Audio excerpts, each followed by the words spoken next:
We're going over RBs today. We're going over the top 15, 20 running backs, but not normal style. Not me ranking them, not me trying to be crazy bold and just listing the guys off and people going, "Hey, Smitty, why is Barkley so low? Where's James Cook, Smitty? I don't understand what you're doing." We're taking the ADP rankings. Even though some of you have already drafted, some of you haven't, we're taking the ADP rankings. We're going to comb through the running backs. I've got, I don't know, I think there's like 25 running backs on screen here. We've got about 13 or 12 over here, 12 or 13 over here. These are the top running backs according to the ADP data on Underdog. Promo code Smitty will be drafting tonight, $10 minimum. They'll match your first deposit 50% up to $1,000. So hit that link that's in the live chat that I'm dropping right this very second. But we'll be drafting tonight. But this is that data. This is paid leagues. This is more important data than your mock draft and your mom and dad and your grandma's mock draft where it's a ghost town and you got auto drafters galore. That link's been dropped. There it is. We'll draft tonight. Make sure you hit that link. Let's figure out where the values are in the ADP. And even if you've drafted, it doesn't matter because this data will tell you what the trade market value is. This is like looking at the fantasy football stock market.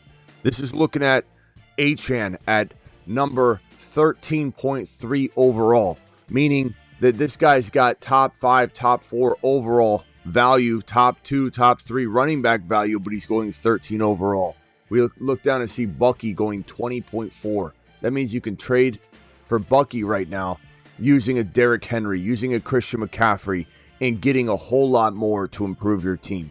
Did you exit your draft not loving the balance of your squad? Let's see what running back you can downgrade into and improve your fortune and your potential future.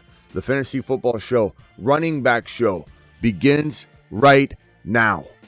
File on in. Live from the FantasyFootballShow.com studios. It's the Fantasy Football Show.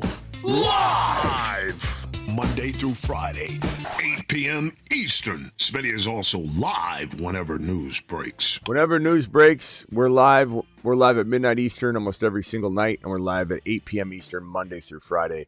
And, you know, it's a question like this that still needs to be asked, you know, and we're talking about the top 25 running backs roughly, but drop Thornton for Ollie Gordon.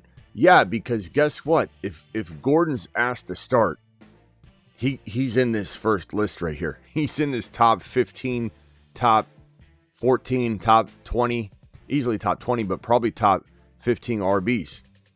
Now, Gordon comes with that amazing, I'm a top 15 to 20 running back potentially without even, you know, full-time starter production. Because if Achane's healthy, they're both firing off on all cylinders. So, you know, and then trade Jacobs for London, and I have Gibbs and Bucky. I would rather have London 10 times out of 10 over Jacobs. Jacobs, to me, is in a redraft setting, a non-best ball, a second rounder, and a best ball, he falls to the third round. I don't draft Jacobs in that territory. And then this $20 hauler, expertise, please. My London for his Igbuka and Adams and or Debo, my choice. My London for his Igbuka and Adams. No, don't trade that. Love the team, by the way. Don't trade that. Your running backs, as we're on running back a topic here, are amazing with Hendy, Harvey, and Gibbs. Love that. I'm not touching it. You know, and I know you want to potentially do something with the wide receivers, but Rice will be fine when he comes back. Golden's in a good, strong position, liking Golden more every day, admittedly, because everybody's getting filtered out. You've got Reed in a walking boot and has a Jones fracture. You're fine. And Charbonnet might come to the rescue. And on the topic of Charbonnet, thank you for that $20 hauler. On the topic of Charbonnet, this guy, like Ollie Gordon, climbs into this first list here if he's asked to start games. Ollie Gordon and Charbonnet are two of the biggest sleeping giant league winners, and they don't necessarily need the injury to become extra relevant and fantastic right from the jump. Charb's right here. This monster, this absolute league winner is somebody that I believe people are just totally overlooking right now. And we're one piece of news away. And Ollie Gordon, this Moon Man extraordinaire right here. The Moon Man. Both these guys on the Moon Man list. Welcome Tesla, by the way, to the Moon Man list if you missed that. Gordon, Sharbs, these are Space Monsters. Space Monsters indeed, but Moon Men extraordinaire. If they get into their lineups, they're top 12, top 13, top 14 running backs. And if they don't, they're still super relevant. So these are two very good players to have conversations about as we look at the top 15. Because they can be there. They can live there if an injury strikes, and they're living very, very relevant fantasy football lives, even if they aren't. Now, looking at this ranking here, and I say to myself, what is out of place? Let's start off with that. Let's start off with what running back is a good value going straight down the board. Bijan Robinson, totally worth it. There's a lot of people that say, you can't get upside at number 1 overall. You can't get upside at number 2 or 3 overall. You should risk it and go Christian McCaffrey. There is no more upside at RB than Bijan Robinson and Jahmyr Gibbs. And Genty, really, but if we just talk from a offensive perspective, because Genty's got a good situation and a decent offense, and I don't think people realize that yet, and that's fine. We'll let it play out on the field. But Gibbs and Bijan have amazing offenses. So there is a difference between Genty and Gibbs and Bijan and why they rank Bijan and Gibbs 1 and 2, and Genty ranks 3 for me. And you might be saying, well, did Saquon Barkley and Christian McCaffrey retire, Smitty? No, but we'll get there. So Bijan Robinson and Gibbs, they can be steals at 1 and 2 overall, because some people take Jamar Chase, some people take Lamb, and I like those guys too, and that's a whole different show. But if we're going running back heavy, robust RB, your league consumes running back early in rounds 1, 2, 3, then you need to consider going Bijan or Gibbs at 1 or 2 or 3 overall instead of Lamb or Jamar Chase, because you know your league. If your league is consuming wide receiver early, it's a 3 starting wide receiver league, and they go ripping off the board, then it is a strong play to go Bucky in round 2, to go Chase Brown in round 2. But if Chase Brown and Bucky don't fall to 20 and 18 and 17 on the regular at all, or never, then you're in a robust RB mentality type of league. So you are wanting to draft Bijan and Gibbs. But these guys live in such a lucrative environment, a fantasy football lucrative environment. They can be steals at 1 overall. You can overperform at 1.1 if you're Bijan Robinson.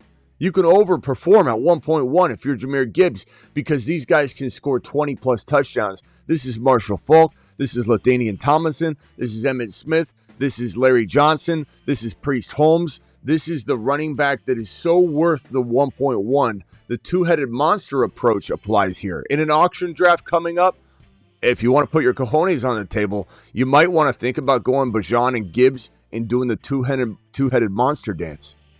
That's a phrase your boy coined a long time ago, back in 2002, 2003, when it was crazy talk to spend every fab dollar on 2 running backs and go very $0 to $1 shopping the rest of the way. So this is two-headed monster is something we did a long time ago in 2002, 2003, and it's definitely been harder to deploy that type of thinking, because there haven't been 2 running backs that have not only been very, very locked in 1.1, 1.2, but that have been head and shoulders above the rest. Now, you can do a slightly light version of it going Bijan and Genty in an auction. Yeah, that's fine. But you start getting past that, then you're really not going two-headed monster. You're going this heavy RB with, an amazing Bucky and Achane, or a Bucky and Bijan. But Bijan and Gibbs is a fantastic approach if you're going RB, and you want to spend every dime on that 20 touchdown monster hog that's going out there and just dropping wads and points all over the board. So Bijan, a steal from number 1, number 2, number 3 overall. And if you get him at 2 or 3 or 4, because it goes wide receiver, it's you can't even measure what that does. Bijan at 4 or 3 is the equivalent, because we're talking about such a small amount of picks in that time frame, is the equivalent of a 5th rounder going like at the bottom of 3. It might even be more valuable. Bijan going at 3 or 4 is bigger in terms of impact than a top of round 5 guy falling or going bottom of round 3 guy falling to top of round 5. The impact is at least equivalent, but probably greater than that. So these are two monsters. Now Saquon Barkley, let me get something I can circle these guys with. Saquon Barkley is a player that, look, I understand he was amazing last year. We predicted it. And if you say, oh, Smitty, you say you predict everything. He was a Mars man. And we said he'd be a top 1 to 5 running back. And you might say, Smitty, that's that bold. It was because no one wanted to draft him in round 1. This channel did. This channel said this second round player deserves to be taken in round 1. But the industry said no. These rankings 1 calendar year backward had Barkley right here. So I don't want to hear what your memory might remember, what you want to remember. You have PTSD. You're blocking it out because you have such a bad memory of how you doubted Saquon Barkley, Steve. Barkley was ranking here in ADP, not here.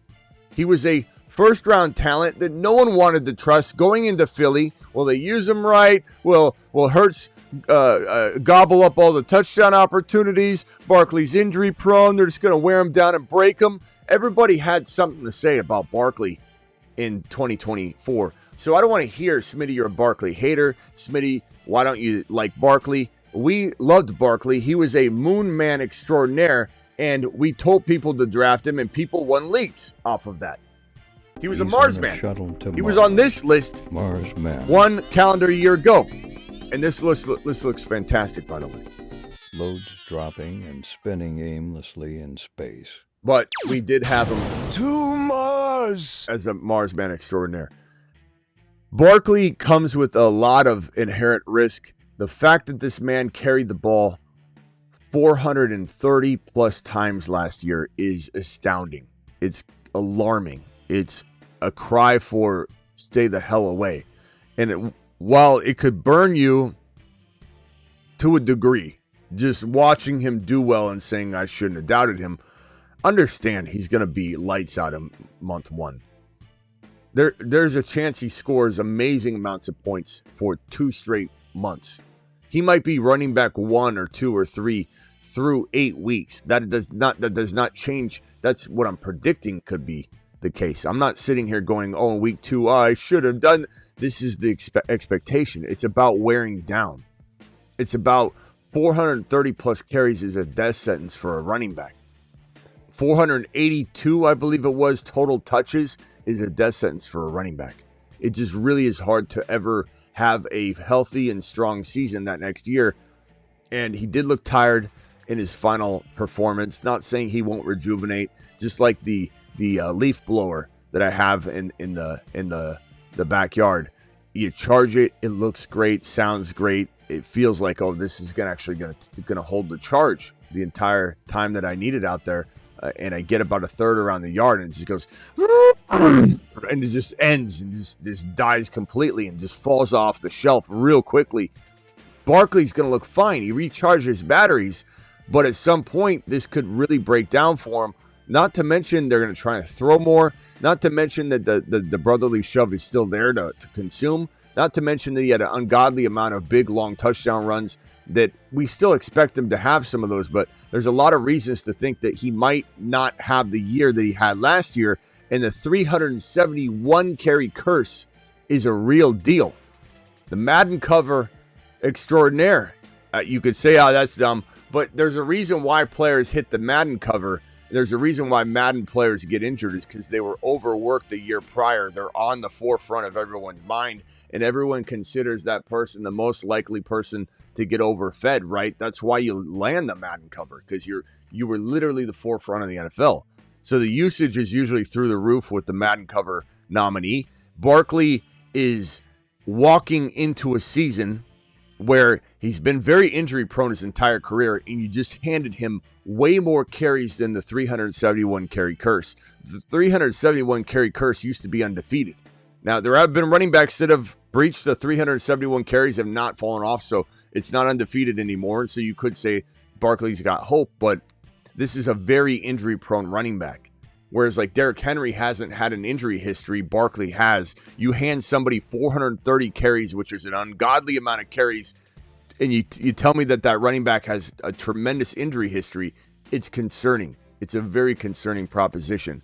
And so at the end of the day, you're not saying, hey, Barkley, we don't like you. We don't believe in you per start. You're going to be garbage in week 1. No one's saying that. And anybody comes in here and says, Barkley's amazing through 4 weeks, Smitty, I'm going to say, go get me a coffee because we told you.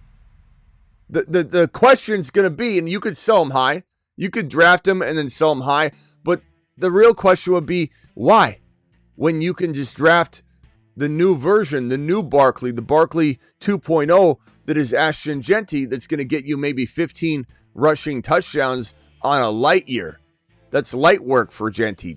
He scored 29 in college, 2,600 rushing yards, and 29 touchdowns in his final year in one damn season. Look at this guy's numbers. He's just a marvel. 2,600 yards, 7 yards of rip, second in the nation in that yards per carry right here. Second in the nation yards per carry at 7.0.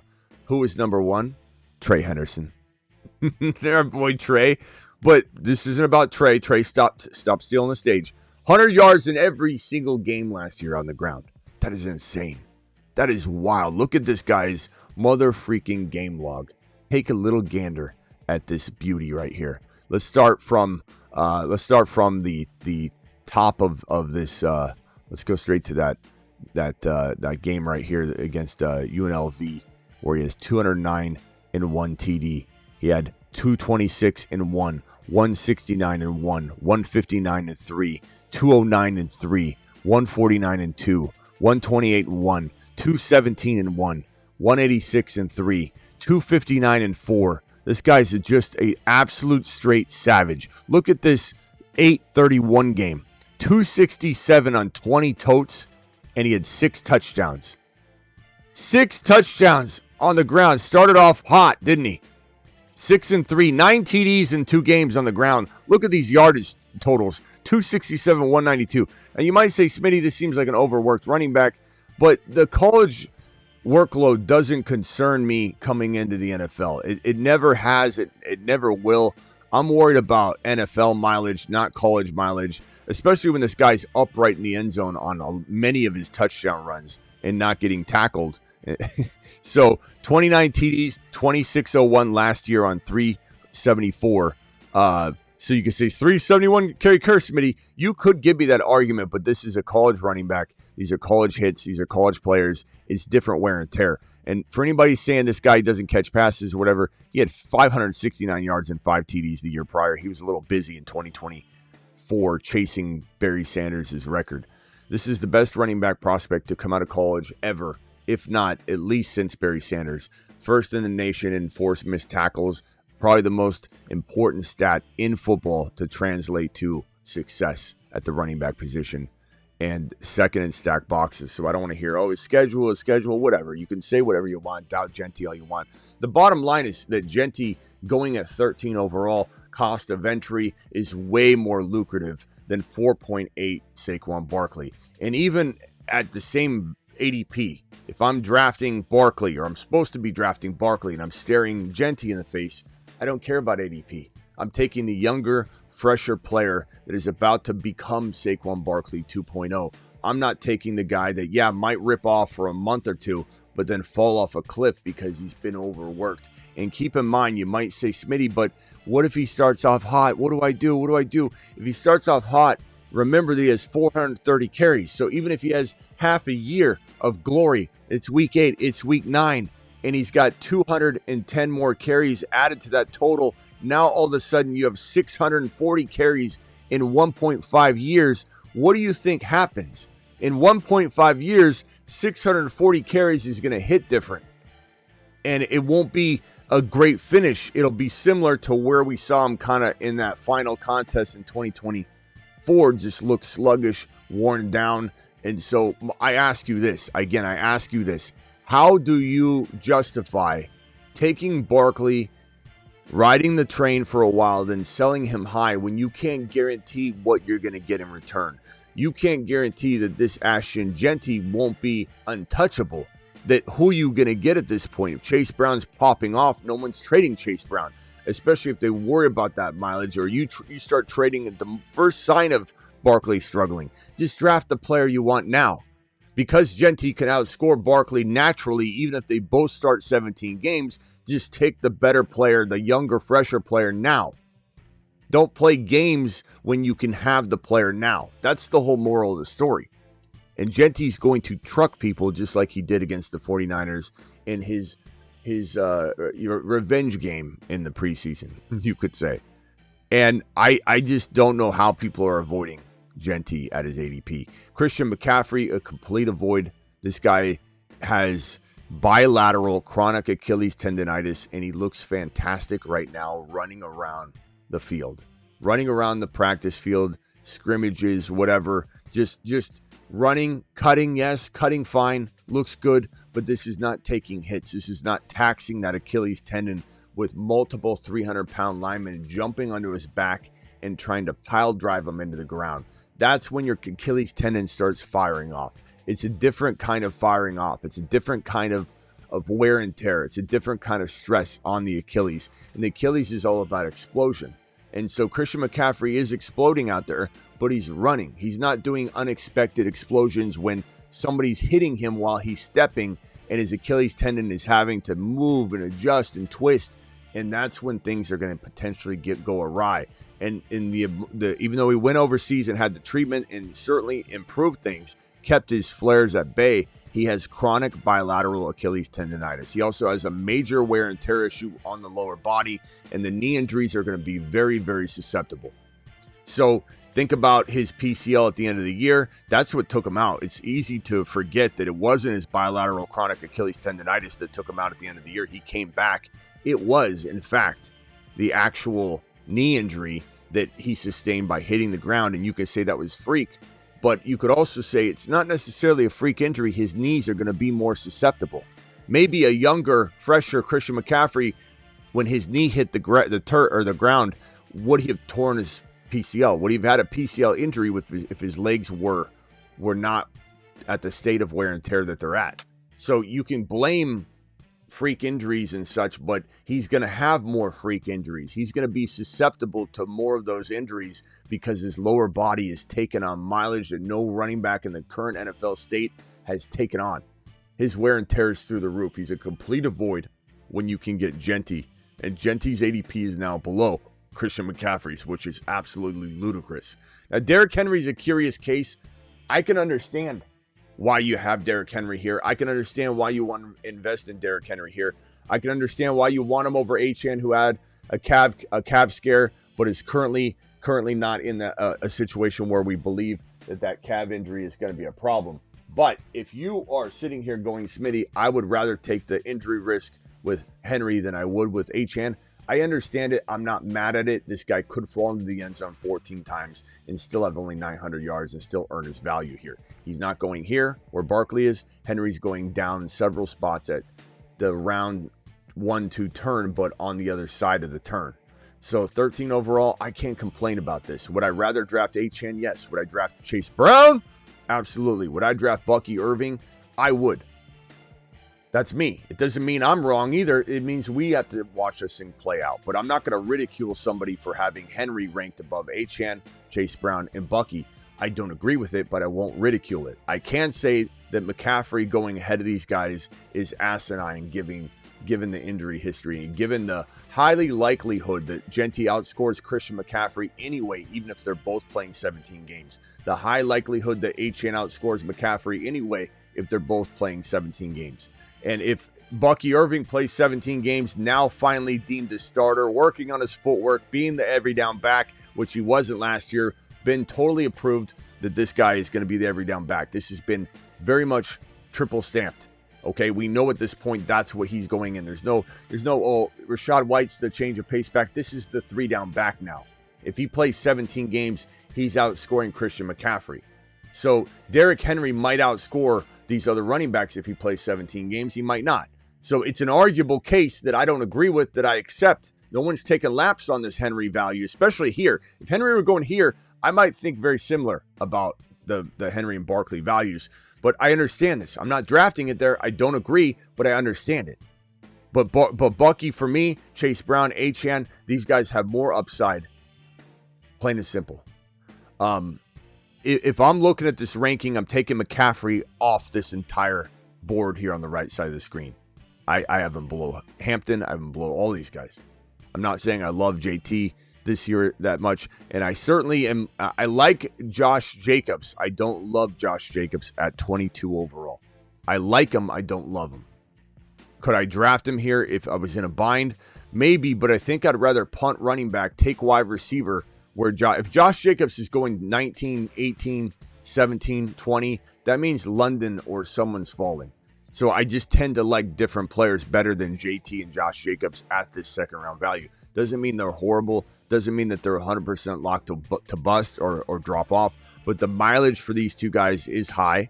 The situations for these two guys, this guy's getting better because he's got Michael Parsons now. He's got potentially better field position. But he has been overworked and had a lot of mileage over the years and abusive mileage with 8-man fronts after 8-man fronts. And I think that there's just a world where there's disappointment waiting for you if you're drafting him in the second round, especially mid to low second round instead of the turn. And so for me, I'm just avoiding this guy when I can grab a Bucky, when I can grab a London, when I can grab a Chase Brown. And these guys, and Achane's falling. His 15.3 ADP is actually more like 15 to 18. I sometimes get him at 20 overall in underdog drafts. It's wild. I'm taking Achane over JT and Josh Jacobs all day long. If looking at this board and I say, what's the most likely player to climb into the top 5 that is not in the top 5? Well, Genty, number 1. So Bijan, Gibbs, and Genty are my number 1, 2, and 3. The next one that comes to mind would be Achane. The next one that comes to mind would be Chase Brown. The next one that comes to mind would be Bucky. And then Hampton, probably more like 7 to 10, because there is going to be a weird amount of usage of other players. And that's not to suggest that Hampton hasn't, like we said, grabbed a hold of the starting job and he'll never let go of it. But he's still in a different environment than, let's say, Genty. Genty's getting 95% of all the carries. And Hampton's going to just be in a nice, healthy rotation, which keeps him healthy. But this is not a guy that I have necessarily in my 5. He's more in my, he could climb all the way to 6 or 7, which is fantastic. He could climb into first round value. It'd be more of the lower end. Whereas Genty and even Achane and especially Bucky, they could climb into what is equivalent in hindsight. We look back and go, damn, that was worth a top 5, 6 overall pick. Bucky could be worth a top 5 or 6 overall pick when all is said and done. Bucky's a phenom. Chase Brown could be worth a top 5 to 10 overall pick when everything's all said and done. He's a phenom. And Achane, we know how good Achane is. These are my most likely players to unseat Barkley, to unseat Christian McCaffrey, to be at this number 3, 4, and 5 spot. My most likely players are Genty in order. Genty, Bucky, Achane, Chase Brown. Not all of them will be top 5. They can't be if Bijan and Gibbs are there. But these are the most likely players to climb into top 5 value from this board, looking at this group of players that range from a 2.5 overall down to 28 overall in Hampton, which is a steal, by the way. And looking at this other side of the ADP rankings, is there anybody that still could climb into the top 5 from this side of the fence? From the running backs, how many do we have on the screen here? 1, 2, 3, 4, 5. 1, 2, 3, 4, 5, 6, 7, 8, 9, 10, 11, 12. So 12 here and 12 or 13 here. So we're outside the top 12 at this point. Kyren Williams. Kyren Williams could absolutely become a top 5 to 6 to 7. You could put him 5 to 8. I don't know that I'd be putting him at 3 or 2, but he's certainly capable of it. But in my rankings, this guy could climb from 31 all the way up to first round value at the very least. And he scores massive amounts of touchdowns year upon year, and he gets doubted year upon year. Scored 12 rushing touchdowns 2 years ago on 12 games. Scored 15 total. Last year, rushed for 14 touchdowns and just continues to dominate. And he had stacked boxes all year because he had injuries up and down the roster, and they had no pass attack for a long period of time where he faced nothing but defensive attention all year long. Now they got Adams in town. Stafford's looking promising, and they got Stetson Bennett, who looked pretty good if worst-case scenario unfolds there in LAR. But in LAR, this guy is now back in the 5.0 yard per carry conversation because Adams, Puka Nacua, Stafford looking good right now, throwing the ball well. Looks like he'll be healthy to start the year. The backup quarterback position making me feel a lot more confident that even if Stetson Bennett got in there, maybe he goes from 5.0 to 4.5. Big drop, but still a very, very high productive running back. This guy talked about as not being explosive. Oh, he's explosive. He's not an explosive running back. He's absolutely explosive. He's one of the more explosive running backs in the league. You don't average 5.0 yards per carry when things are good. The line's not injured. The line was injured and ravaged last year with all the injuries to the wide receivers and having no passing attack. The year prior, 5.0 yards per carry, 12 touchdowns on the ground, 14 touchdowns last year. How is he not explosive? The metrics that people look at are ridiculous. This guy could be a top 5 running back. And let me just tell you this guy right here. Trey Henderson could finish as running back 3, running back 4, running back 5. This to me is a top 5 running back. So what's wild about this is we've identified Bucky Irving. We've identified Devon Achane.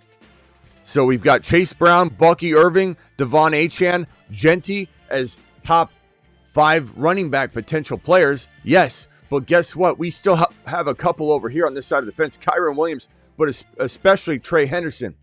Trey Henderson might be the most important player to his offense, and it starts right away.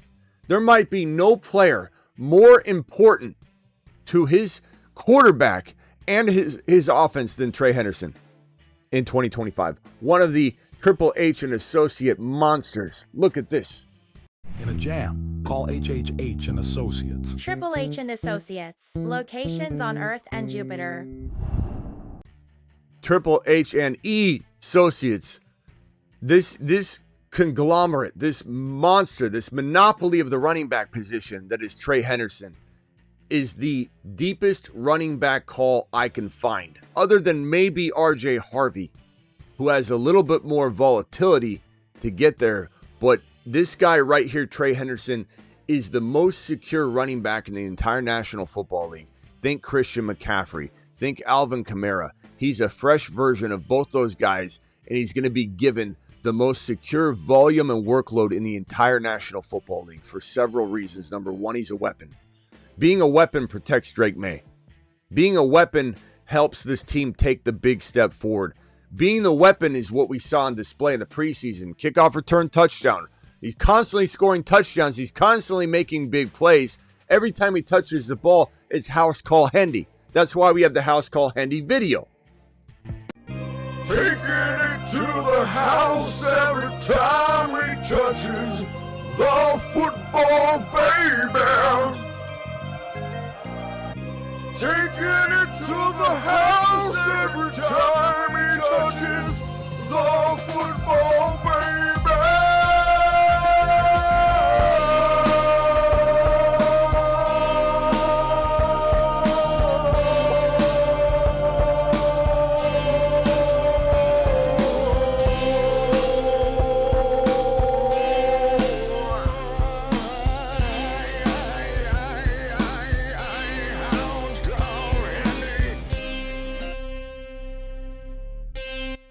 Every time house call Hendy touches the ball, it's a house call potentially. And this guy screams top 5 running back. So, weapon on the field. Weapon doesn't leave the field. Super chats I'm going to get to in 1 second. Weapon doesn't leave the field. The weapon protects Drake May. The weapon protects the offense.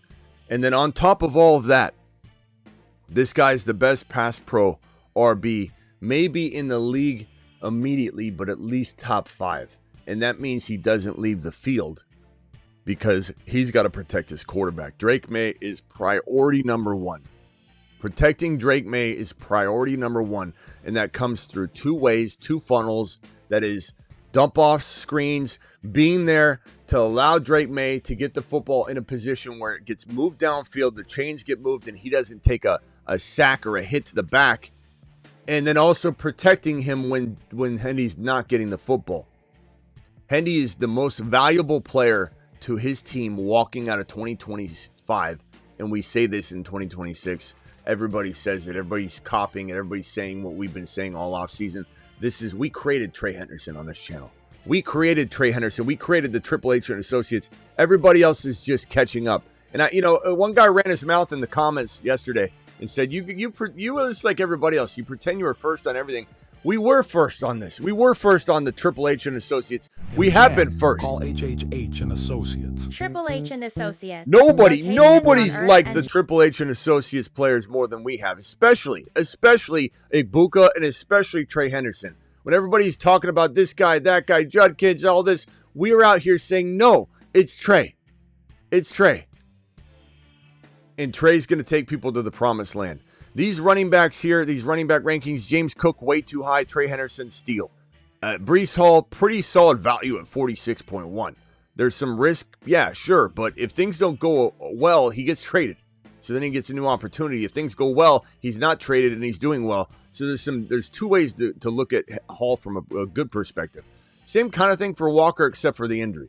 If Walker gets injured, then he's not going anywhere and he fails you. If Walker plays well, he's not getting traded and he continues to start, but then he could get hurt. And we got a $50 hauler from Angel. Appreciate you. I'm gonna swing by and read all the super chats here in a second.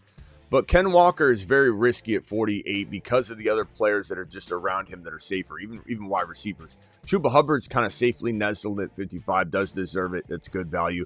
Kamara, I'm not touching Kamara given that they're just better players, safer players like RJ Harvey that I want. RJ Harvey's one of the steals of fantasy football 2025. As much as we talk about Trey, this value you could say at 42 or 35, this is still a steal. It's one of the biggest steals in fantasy. This value here in conjunction with that is one of the bigger steals, and you get them at a bigger discount, so it is an attractive proposition. But RJ Harvey could be a top 5 to 7 running back this year. Call it 7 to 12 to just be safe and get, don't get ahead of your skis, and you expect maybe potentially a Chase Brown start where it's like, okay, he really gets on his horse in week 4, week 5. That's what Chase Brown did. Chase Brown was not good in week 1, 2, or 3. Not suggesting I expect that out of Harvey. He's so productive. He's so efficient.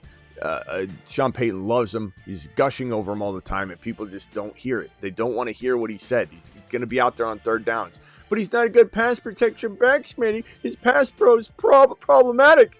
You don't know what you're talking about. You don't know what you're talking about. Sean Payton addresses this every day at the podium. He's not concerned about his pass pro. And he's already said when he's on the field on third down, he's getting the ball.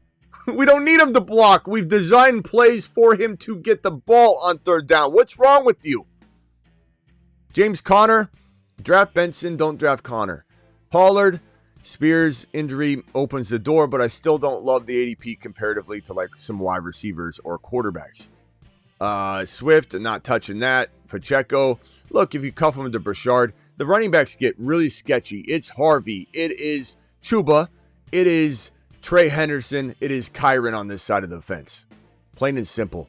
Let's get to these super chats. I think we covered the RBs pretty well. And I think going into some trades, opportunities, or if you got an upcoming draft, you probably have a good sense of where I'm at with these RBs, and maybe understanding that I would skip some of these RBs and go wide receiver shopping, go Trey McBride shopping versus draft a running back just to draft a running back. And the key players that I want in 2025 over all others would be Hendy, would be Harvey, and not in any particular order. Then Genty, again, not in an order, but just making sure I have these guys on the board. We've got, these are just players that I must have, that I must own in 2025. I'm going to leave Breece Hall off this to just make sure I'm really making an impact with the players that I'm putting on here. I don't want to put everybody on here. I want to say, obviously, Bajan and Gibbs are the guys that I want more than anybody because they have the capability of being not just the number one running back, but literally they can lambaste your entire league. So we got Genty, we've got Achan, we've got Chase Brown. So Bucky's probably one of my most drafted players and one of my favorite players in fantasy football 2025. This guy could explode up the ADP boards. Achan and then Chase Brown are probably my favorite overall running backs, in 2025, period. Hampton I like a lot. He's one of the Triple H and Associates. I'm going to keep this right here so everybody understands that this is the group. We'll put Hampton over here. We'll put Hamp on the board as well. So we'll make it like that. These are the guys. These are the guys that I want. I'm consuming other positions more often than not when I'm not owning these players. I think I got everybody that I want to put on here. Chase Brown, Bucky. Yeah, these are the main guys. Now, when we get deeper than that, we got Gordon, we got Charbonnet, we got Brashard Smith. Brashard Smith is a real nice option. We got Jalen Royals probably not playing week 1. Brashard Smith is such a giant, such a sleeping giant. And then if you need more running backs, you head on over to this midseason monster board and you see the guys that could become some of these guys next year. We talk about Ja'Cory Krosky-Merritt more than anybody and have. Brashard Smith, no one's talking about Brashard Smith. Connor, if what's his face goes down, Connor goes down, Benson goes to the moon. Charbonnet, we talk about Charbonnet. Tootin and Bigsby, fantastic combo. This is where it's at. Sampson, Mason, these are extraordinary players. Marks with Mixon not playing for any, may even not play the rest of the year. Mixon might be out for the year. Marks steps in because Chubb doesn't have the ability to stay healthy, let alone even play well. Marks is a quietly crafty running back, but Houston's also a potential destination for ETN or Walker or other running back that gets traded. Let's hit these super chats in order in which they're received, but first starting with the high dollar super chats because they get immediate attention. This one right here from Angel with the 50 mother freaking dollar holler. Angel, appreciate you. $50. Give me $50 holler. Get by the brother Smitty. Give me $50. Angel, appreciate your super chat. Let's answer this one over here in the high roller lounge screen here. We've got respect. Think hit a home run with the draft 14 team. JJ, BTJ, Wilson, Hunter, Buka, Ingram, Hendy, Harvey, Sharps. Love the team. Love the squad. Penix, is that Josh Allen? No, Braylon Allen. Penix Jr., T-Law. Like the team a lot. Love Penix Jr. I think he's so solid, bro. So under the radar. What do you think? Please rate my team. Which 3 wide receivers to start and QB? So Penix Jr. and then your wide receivers, I would probably say JJ, BTJ, and probably Buka in week 1. I know that's hard. It's hard to sit, Garrett Wilson for Buka, but I just don't know if I can sit Buka. I just don't know that I'll ever be able to sit Buka. You could maybe trade Garrett Wilson and potentially one of the RBs later, especially if Sharps or Tank Bigsby or Benson. You could even wait. You waiting is not a bad idea. Your value of Hunter, of Garrett Wilson, of Buka, of Ingram, of Hendy, Harvey, Sharps, Tank, Bigsby, Benson, Braylon Allen, all those guys go up in value. And even if 1 or 2 don't, the majority of that will. So you're a strong candidate to just wait. And I'd probably say in a 14-team league, I haven't given out a 9.0, I think, yet this offseason, I believe. I may have flirted with the idea when someone had an 8-man league and they had everybody in their mother, and I'm like, it's still one of those teams. But it's hard to give an 8-man or a 10-man league a 9.0 score. But looking at this squad, 14-team, considering it's a 14-team league, I don't even understand how you drafted this in a 14-team league. You have no business having that wide receiver room and still having Hendy, Harvey, and Sharps. I would say this is borderline 9.0. But you just wait on that team because it's so good. It's probably better than everybody else's depth-wise. You will have the world via trade later on if you just wait it out and allow the season to play out. Thank you for that $20 holler. Here's a $20 holler from Sheesh Coin. Alert. Super chat alert. Sheesh, appreciate you with the 12-team question here. Dak Prescott. Oh, did you have another $20 holler? I think you did, and I may have pulled that one off the board. So this one here is the 0.5 question, and then you may have, no, is this it? I think Sheesh might have had, let me see here, $50 holler. Sheesh Coin, thank you, pal, for dropping the super chats. I think it's this one that I accidentally took off the screen. No, expertise, please. London, I already answered that one. Okay, I'll come back to and see if I took the wrong one off the screen. 12.5 PPR. Need week 1 lineup advice. 2 wide receivers, 2 running backs, 1 flex. Playing Bijan and Hampton. Have McLaurin, Igbuka, Travis Hunter, RJ Harvey, and Dobbins. What 2 wide receivers to flex? Love the squad. Love this team. Bijan and Hampton are crazy. Have McLaurin, Igbuka. I would probably say McLaurin, Igbuka, Travis Hunter. I'm probably going Igbuka and McLaurin and putting Travis Hunter on the bench. Although I don't like that. I hate doing that. But that's two running. So 1 flex. Who are you going with the flex? Is it Harvey or Hunter, or is it? It's probably going to be Hunter for me or Harvey. I'm not starting Dobbins over Harvey. But is there a world where Dobbins outscores Harvey for 2 games? It's possible. It doesn't mean anything in the grand scheme of things. We're thinking Chase Brown starting off weeks 1, 2, and 3 very badly, and then being a top 5 to 10 running back the entirety of the rest of the season. That's what happens sometimes with unveilings of players as they learn the offense, as they get better in pass protection, as they get better with the playbook and get better with gaining the trust of their coach. So I would say probably Travis Hunter right now, sheesh coin, but it's a very tough call. Love the squad. I don't want to move anything unless I'm, let's say, getting tremendous value for like Hunter and McLaurin. We're talking about like CeeDee Lamb or a top, option like that.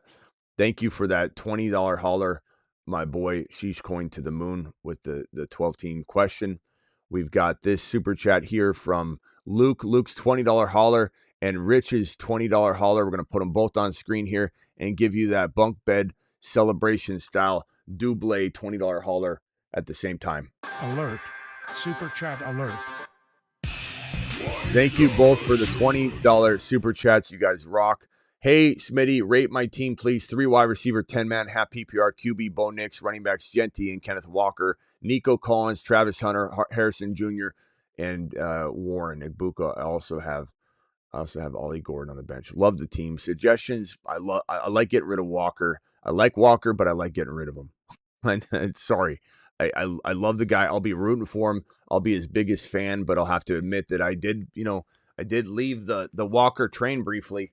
And at the same time, I'm okay with that. I'm okay with that decision because I think Sharps is just a better player overall for the Seattle Seahawks offense. It's not about Walker being a lesser physical talent. He's one of the more explosive, amazing, fun runners to watch, but it does feel like he's probably going to not fit the system as well. And once Sharps gets a taste of everything and he takes off and is efficient and stays healthy and Walker gets banged up again, then it's like, what happens? So I'm trying to get rid of Walker while you can. I don't know if you've got Charbonnet. If you don't, that was probably a great mistake because you have to have both of them. Walker's hard to trade solo, though. If you could trade Walker and let's say, I don't know, you might have to wait for Ollie Gordon. If you trade Walker and let's say Hunter or Harrison for a bigger, stronger player, we're talking about BTJ or above, or maybe even higher than BTJ, JJ, Neighbors, Lamb type player, then I'm okay with that. I just don't know that you're going to get that.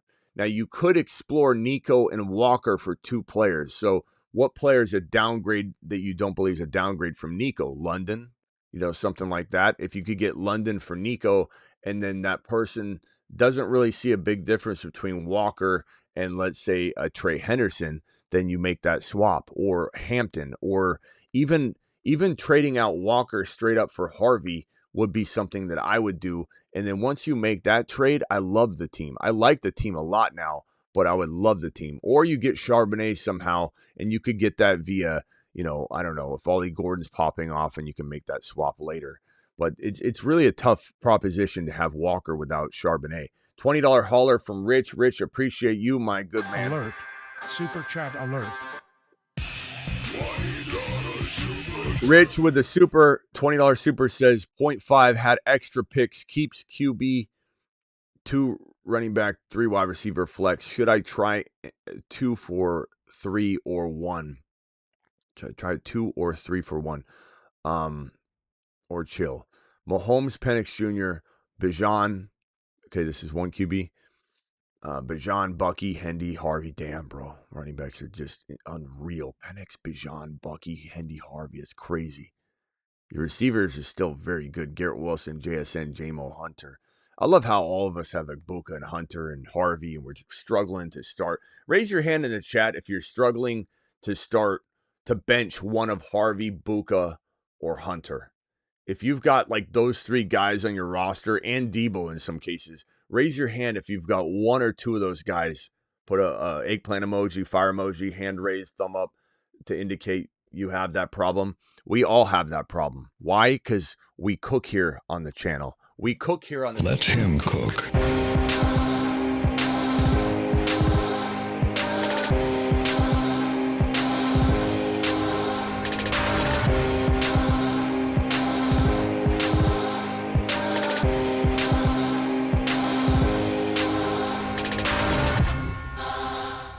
I mean, we just have that problem, and I get it.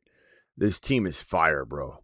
Am I trying to move, like, honestly, JMO and, I mean, Woody Marks might get some value for you in a little bit.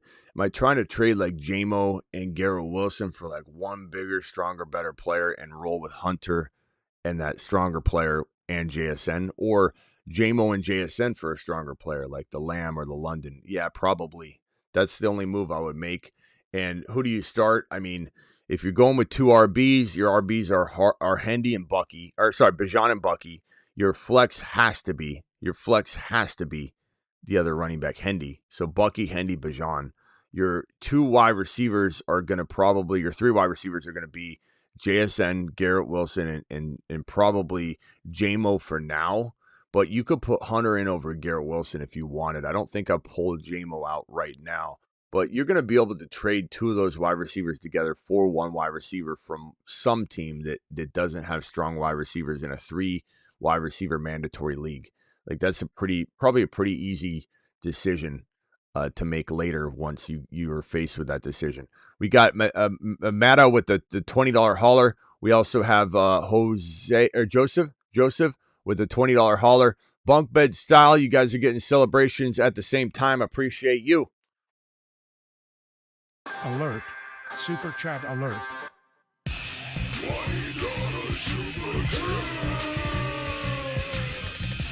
Okay, looking at this squad right here, please rate my team 12-man, no PPR. We start 1 QB, 2 running back, 3 flex. Did I just do this one? Mahomes, Penix, Gibbs. No, it's very similar, though. So Gibbs, Kyron, Harvey, love that. Absolutely love that. And I believe that we're probably looking at Harvey as being a flex candidate here. Blue, JCM. JCM's a good trade piece. Mahomes, love it. Rice, Hunter, Debo, Coleman. This is a really good team. Once Rice is back, you're literally a top 3 or 4 team. Now, until Rice comes back, you are potentially and you got Bowers, which is so unbelievable, bro. This team is a near 8.0 out of 10. It's fantastic when Rice is there. When Rice is not there, you're treading a little bit, right? But you're still in the high 7s. And if you get production out of Debo and Hunter early, you're going to be fine. And I don't know that I'm pulling the trigger on an early trade because of the Rice situation, because if you're 4-2 coming out of the 6 games and Rice is back, you have extra surplus of players you can't use, and you've diminished your lineup somewhere when it didn't even matter. So if I'm you, I'm just firing off this squad. I'm not even considering a trade unless I can take JCM and upgrade Debo, JCM, upgrade Hunter, JCM, and upgrade Rice. I'm still open-minded to that if somebody's willing to overpay an ambulance chase on the Rice situation. But JCM is your key to maybe upgrading one of these guys later, even if it was Harvey or Kyron into a Bucky, But I think if you can't get that done, and you could shop that now, but you could also let JCM go out there and do his thing. I think that's your only move right now. Anything else would be a little preemptive and potentially put your team in a deficit position later when you don't even need the extra talent that you traded for, if that makes sense. Appreciate you. Double super chat, or actually this one's out of the picture. You got, this is a new one from Joseph. Joseph, appreciate you. And then another one from Brent. Brent, $20 hauler, appreciate you. Alert. Super chat alert.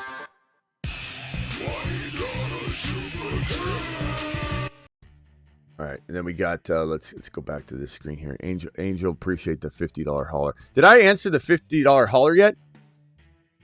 Did I answer the $50? Angel, you here? Did I answer this one? Respect, I think I hit a home run. Yeah, I did. This squad was unbelievable. Yeah, oh yeah. This is the one where I said this is probably a 9.0, one of the only 9.0s I've given all offseason. That's a crazy team. Angel, you rocked that one, bro. That draft, you crushed it. $20 holler. Hey, Smitty, can you rate my team 12 team P.5? JD5, Genty, Chase Brown, Adams, Pickens, Hunter, Golden, Tyler Warren, bench. And I'm going to keep saying this all week so you guys know my stance is changing. I'm an adjust and adapt kind of guy. Golden's starting to look good. I admit I should have been a little bit higher on him. I don't think he's an elite player, but I think he's in a very good situation now that Jaden Reed's been in a walking boot, has a Jones fracture. The entire team is jostled with injuries. But I will say this still. I don't know that I trust the play calling, and I don't know that I trust that Jordan Love knows how to laser lock on him consistently. But he's starting to be put in a position where he looks like he's going to be used more and more. So I'm really starting to like Golden more as that wide receiver 3 type player for a team. But he's also a very good trade piece because the hype is high. So you'll still hear me recommend to trade him quite often. And that isn't a reflection that I don't like him. So I admit my two biggest adjust and adapt players this offseason are Jackson Dart, potentially, and Matthew Golden right now. Those are the two players I'm coming away more impressed than I expected to. And that's going to happen. I'm not going to hit everything. And I'm not necessarily even saying I'm 100% on board. I'm just saying these are two players that I was not liking pretty much at all, given the situations and the cost of entries. But now I'm starting to like Matthew Golden a lot more, and I admit that. So this is a good player to have here, but also a good trade piece. Like JCM and Golden together might do some damage. Love Tesla, one of my favorite players to draft right now. Thanks for the content, man. Keep it up. Thank you. Appreciate you, Joseph. And this team's fire, bro. Genty, Chase Brown, Adams. I'm probably trying to trade Adams.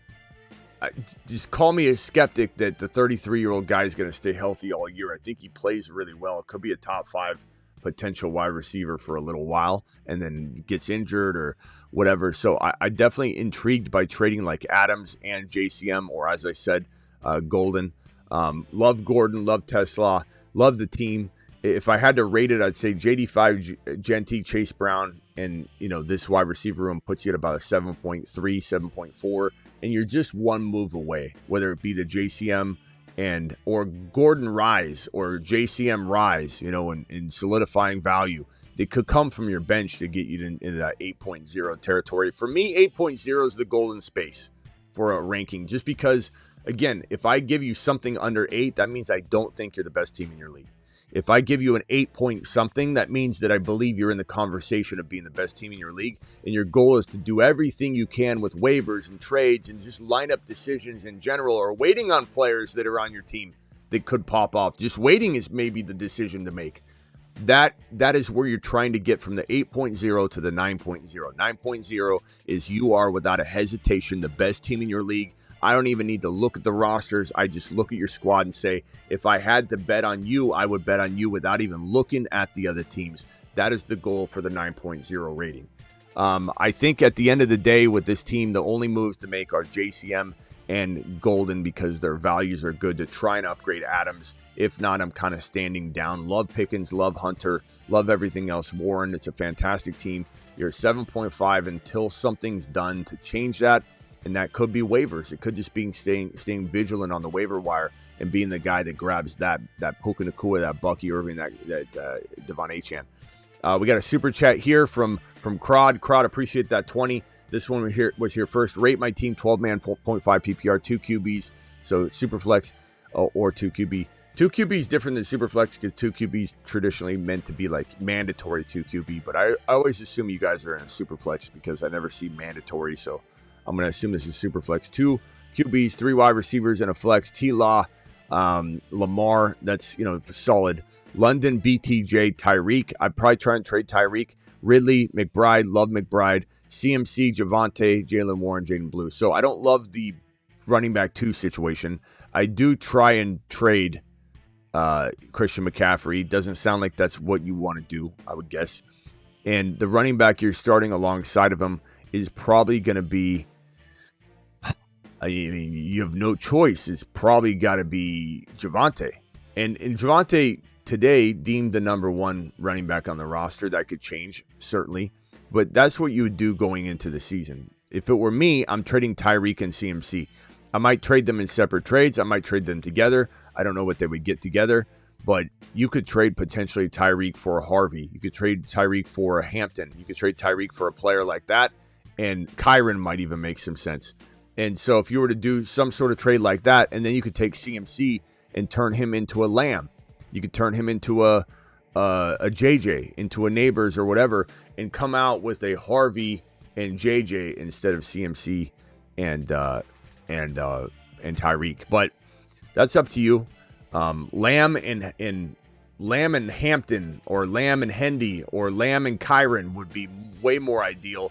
And so those are the targets for me using those two players. Past that, I do like your team, but until you make a move like that, I personally wouldn't rank it inside the 8.0 range.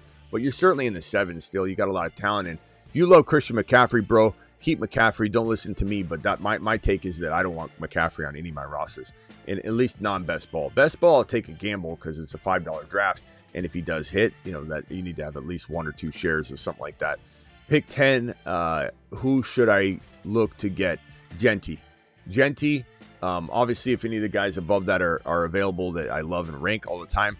But in a worst case scenario, my boy, I'm taking Achane and Bucky. I would not be opposed to taking Bucky at 10, honestly.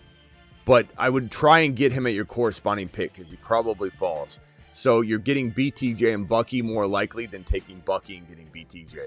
So understand what I'm saying. I'm more so trying to tell you that, like, Bucky as your second drafted player is a steal. So if you get Bucky with that second round pick, you're getting a first rounder is what I'm trying to tell you. So try and push your luck there. What moves should I be looking to make in a 12 team? This is a $20 hauler. Thank you, Brandon. Appreciate you. Dak, Lamb, Worthy, Chase Brown, Kyren, Kittle, Buka, Tet, Adunze, JCM, Caleb, Johnson, Ramondre, Stevenson, and Dobbs. I like this squad. I'd probably say that I'm standing down on trading any Kyren, Lamb, or Chase Brown. Okay. I like Dak. Dak with Lamb's fun anyway. It's not a necessity, but it's still fun. Worthy's going to be ultra productive. Kittle's fantastic. Buka's amazing. Ted McMillan's got great trade value. So I guess I'm looking to trade Adunze and JMC, or Tet and JMC, or Caleb and Tet, or Caleb and Adunze. Just a constant combination of that rotation. And I'd even be tempted to throw 3 of them together if someone had the ability to take on 3 players and try and get like 1 extra player. 1 player like, so Tet and Adunze for, a Kyren-like player like you have. Probably, would love to have a London or some sort of, you could go huge QB upgrade. But Tet and Adunze, Tet and JCM, Adunze, JCM, Caleb Johnson and JCM and Adunze. You should be able to get you should be able to get a Hampton somehow. You should be able to catch somebody sleeping and get a Hendy, a Hampton, a Harvey, a potential trying to think, a potential, I don't know. You really could go higher than MHJ or Wilson. You could literally have a BTJ or a London or a Bucky or a Kyren-like player on your hands with that kind of combination. You just have to find the right player, like right fantasy owner that needs something big. And I wouldn't be opposed to using Kittle. If you could replace Kittle with the Kyle Pitts or somebody that is competent enough, and I know people are hating Kyle Pitts right now. I believe in Kyle Pitts to a degree. If I had to use Kittle with a Dunze to go get a London or a Bucky or some sort of monster, I would do it. As long as I can replace Kittle properly. So that depends on what you could get. So understand that I'm not just wanting you to trade Kittle, but I would definitely use Kittle if I needed to in order to upgrade. All right, thank you for all those $20 super chats. You guys absolutely rock. Let me hit these super chats right here. Report came out. Hendy will be the running back 1. I know he's already running back 1. It's not like I saw that report. I actually have it on screen here that I was going to pull up. But it's ridiculous that the report actually didn't say that. The report said that he could become the number 1. It's not hard to envision him becoming the number 1. So it wasn't even what you said. It was even worse. It's just like absolute ridiculous conversation. They can envision it is what they said. So it's just ridiculous. But you love it. You love that people are behind the 8 ball in this one. Dropped Dante Thornton for Ollie Gordon. I would take Ollie Gordon. I think I answered that one already, but I just want to make sure I did. 12-man Dynasty, traded Adams at 2.2 and a 27 first rounder for Rice. Did I do good? I like it. I'm fine with it, bro. I love Rice. I think that was a good move. Others might not like it, and that's fine. I could care less. I love Rashee Rice. Rice to the mother freaking moon. This one here from Spencer. Yo, Smitty, I requested the ranking stream last week, and you're doing it live. Thank you, pal. The GOAT. Thank you for these. Rank these receivers in order. BTJ, London, and Nico. I'm going to go London, BTJ, Nico in that order. That's not disrespectful. They're all very, very close. If I had to choose, I'm going based on offense because they're all pretty damn even. Choose one, Chase Brown or Bucky. Bucky, but I love both of them to the point where I almost rotate them too. You know, I don't want you to think that I'm going Bucky 10 times out of 10, but I am probably going, if I have 10 leagues side by side, I'm going to go 6 or 7 Buckies and the others Chase Brown. You know, so 6 and 4 maybe. So it's a lean toward Bucky, but I still want to have shares of all those guys. No, you're doing running backs, but I have a draft tonight, and I'm sitting at 9 in a 12-man PPR, 2 flex spots, choosing between St. Brown, Puka, Neighbors, Nico, Genty, and Henry. I'm going Genty without a hesitation, bro. And then if you can get a BTJ, that would be great. If not, I'm still going Achane. I'm still going players like that. Bucky would be ideal. My ideal start for any non-best ball in your situation would probably be Genty and Bucky. That's what I would want coming out of the draft personally. Keep McBride in round 3, Worthy round 5, JMO round 8. Probably say McBride goes in 3, so it's not like it's not horrible value, but it's not exactly a steal. Worthy kind of goes in 5. JMO doesn't go in 8, so JMO's probably the keep, and then it gives you that extra round back to get the extra player. So probably going to go that route. We got 2 $20 haulers that need immediate attention. RST, appreciate you dropping your 20 watt on screen. And then this one here from Toro. Appreciate you, Toro, for dropping your $20 hauler. This one here, thoughts on trading away Kelsey for Tyler Warren. Is that a wash? In Dynasty, I would do that. In redraft, I'm fine with it too, honestly. I think Kelsey might be safer, but I don't mind banking on Warren being better than Kelsey this year. Kelsey could eventually be like on not a huge snap count, but I think he looks good. He looks healthy, and Mahomes is using him early and often. The only concern I'd have is that Kelsey might be on a tear at the first month of football with Rice out. So I almost lean in redraft not to do it, and then maybe do it a little bit later on. Take advantage of the Kelsey volume. But in Dynasty, I would do it. Rate my team. Also, who would you start week 1? 1 QB, 2 running back, 2 wide receiver, and a flex. I'm going Penix Jr. I'm going Chase Brown and Hendy. I'm going with Jamar Chase in London. And then my flex is probably going to be Ibuka or Pickens, but I'd probably go Ibuka. I just can't sit him. Pickens is a baller. Sitting Pickens is a travesty. I wish you could start 3 wide receivers on a flex, but yeah, honestly, Pickens on the bench is going to haunt you. Ibuka on the bench is going to haunt you. Week in and week out, you're going to get that wrong because they're both going to go ballistic. I've been watching since last season, best in the game. Thank you, Toro. Appreciate both of you for the $20 super chats. Alert. Super chat alert.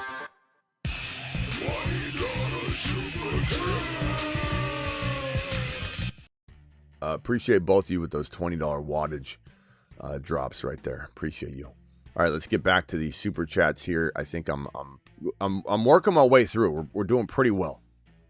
We're doing pretty well. This one here is from Blake. Blake says 12 team Murray, Bucky, Hendy, Chuba, Gordon, Benson, Swap, JJ, JMO, Rice, Downs, Mims, Kelsey, Loveland. Thoughts on the moves? It's a keeper league. I kept JJ, lost a 3rd rounder. I like the team. Bucky and Hendy, and you just can't go wrong with that. It's just such a good start.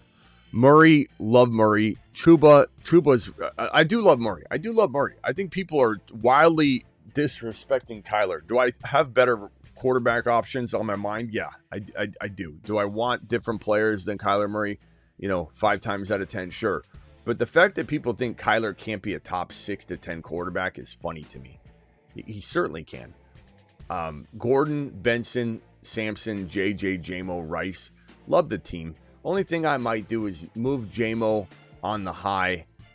J-Mo on the high. Loveland potentially after a week if he has a good game. Chuba. So like J-Mo and Chuba for one player.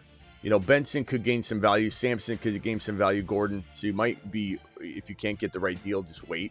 But Chuba and J-Mo for a monster second-round player, Blake, is probably where I'd be heading. So just go through the names. You can bring any offer that makes sense from teams to me, and I'll let you know which one I like better. But just go through those Londons and BTJs and, you know, second-round players and see what you can potentially pull off. 12-team PPR, Knicks, Bucky, Hendy, Neighbors, JSN, Pickens, Devontae Smith, Rice, Ollie. Like the team. Thoughts on the team. Make any moves. I like Coker, by the way. Coker's the starting wide receiver in Carolina now, deemed to be one of the starters. And I think he's a very attractive player in best ball in the final rounds. And he goes so late. And by the way, I'm timing out on all these drafts, aren't I? It's so hard to get to these 1 hour timers now. Hopefully it's back on I got 19 seconds in this one I'm timing out on. Good God. Penix Jr., this team is solid. Is this a super flex? This is a super flex. I'm timing out. Rice, go Rice. I don't know. Okay, I'm timing out. 13 minutes left in this one. Who am I going here? Brashard Smith, sure. I love him. I don't even know if I need him.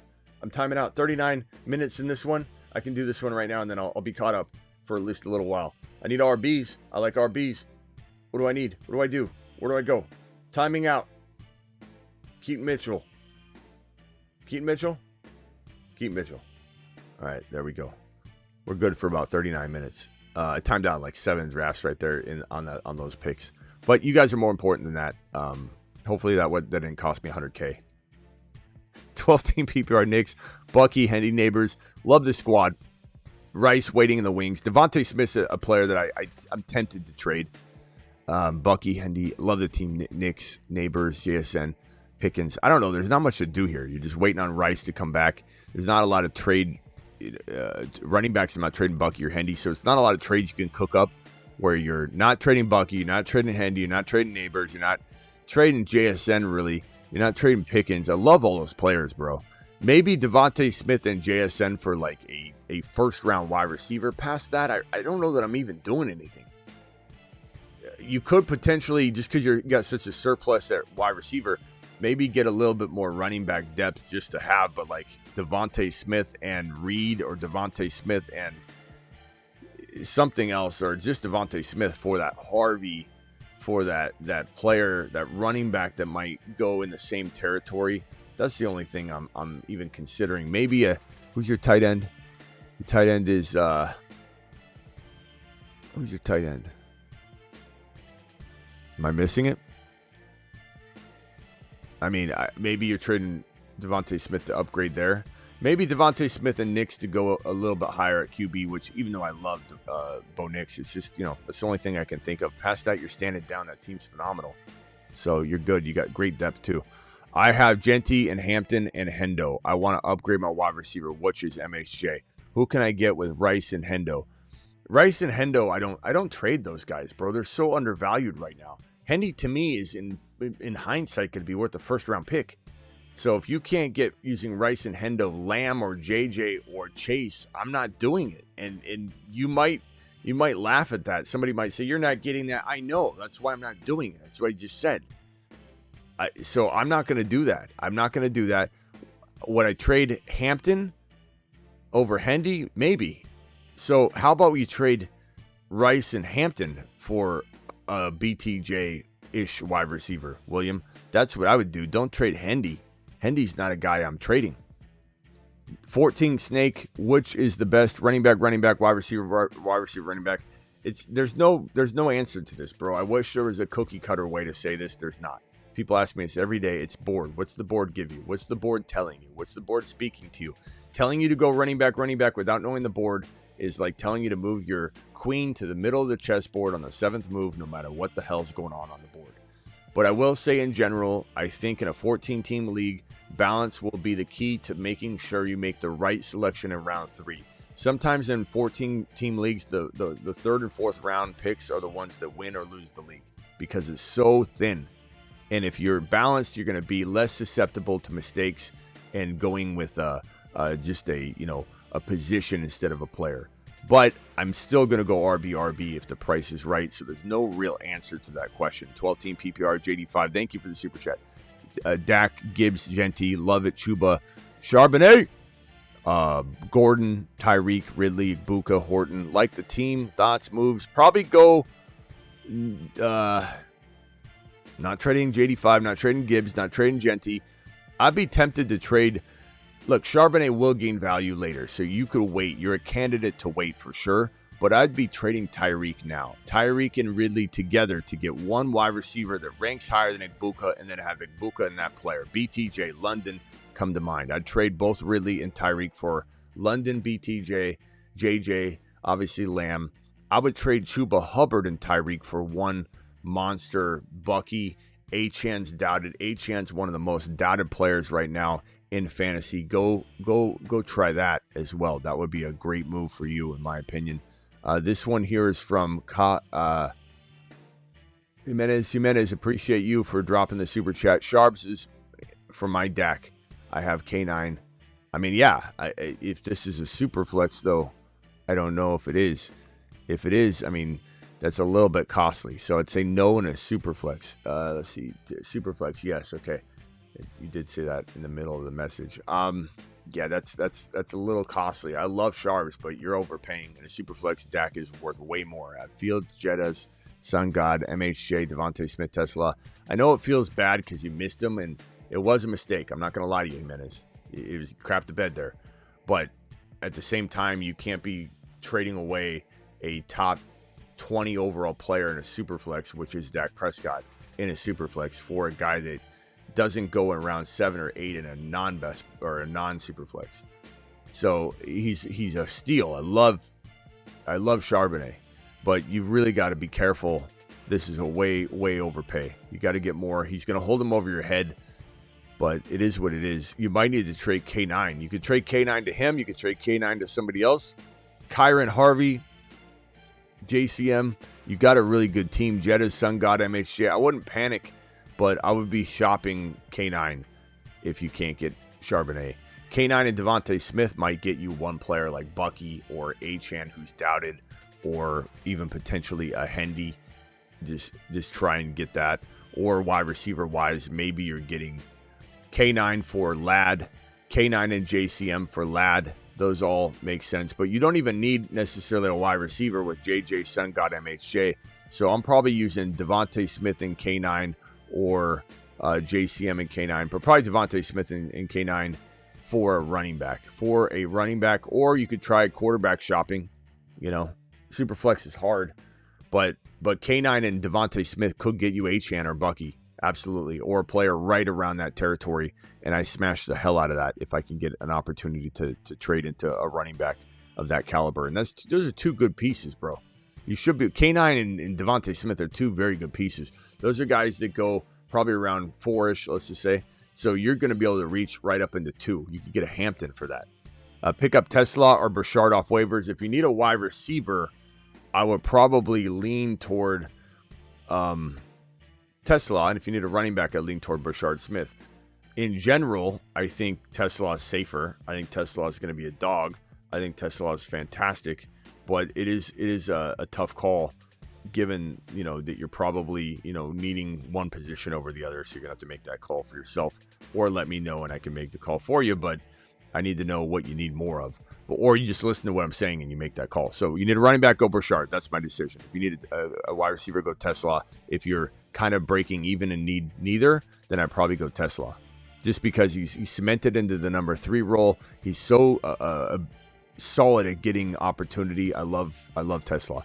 I got my draft tomorrow, 10-team PPR with a 10 pick. What should be the plan? Wide receiver and Genty. It would be Genty and then wide receiver. You got to pick Genty at 10. Don't let him try and fall to the second round. But Genty for sure would be my plan of attack. Genty and BTJ, Genty and Bucky tend to be my favorite combo right there. But if you go Genty and BTJ, then taking Hendy in the next couple rounds or round isn't as hard to pull off, because some people are scared to go RB. But I'm not in a 10-man league. I'm not in even a 12 non-best ball. I'll go running back. I've done it before. I'll do it again. Pick up Tesla or Burchard. I just answered that one. Thank you very much for that question. This one right here from Angel. Appreciate you with the thanks for the 9.0. I'm pumped. Yeah, bro, your team is straight fire. That is probably the highest score I've given anybody all off season so far. So be proud of that one. Got Hunter and Mixon for Bill and Tracy. Yeah, Smitty approved that. You just lambasted them to pieces, my boy. Jeez. You've just been Smitty approved. What a trade. What a trade. This one here from Swag. Have an HN $100 budget. How much on Ollie? I mean, this is a tough question. I would full load drop if I needed to, but do you need to? I can't answer that. Only you can know if people are doing full load drops in your league. You know, what was the last big player? Initiate full. What was the last big player to get full load droppage, if ever? And what was can you come back to me and tell me what the most 5 recent player fab amounts were? Like, try and throw in a couple bigger name guys, you know, like Tesla or somebody that, what was the, out of $100, what did those guys go for? I'll try and give you my estimation, but I can't possibly know the trending in your league. And if I felt like I had to, I would do a full load drop on Gordon. Just utter full load drop. Smitty, can you rate my team and tell me if there's any moves? 10-man, Dak, Genty, Kyron, Puka,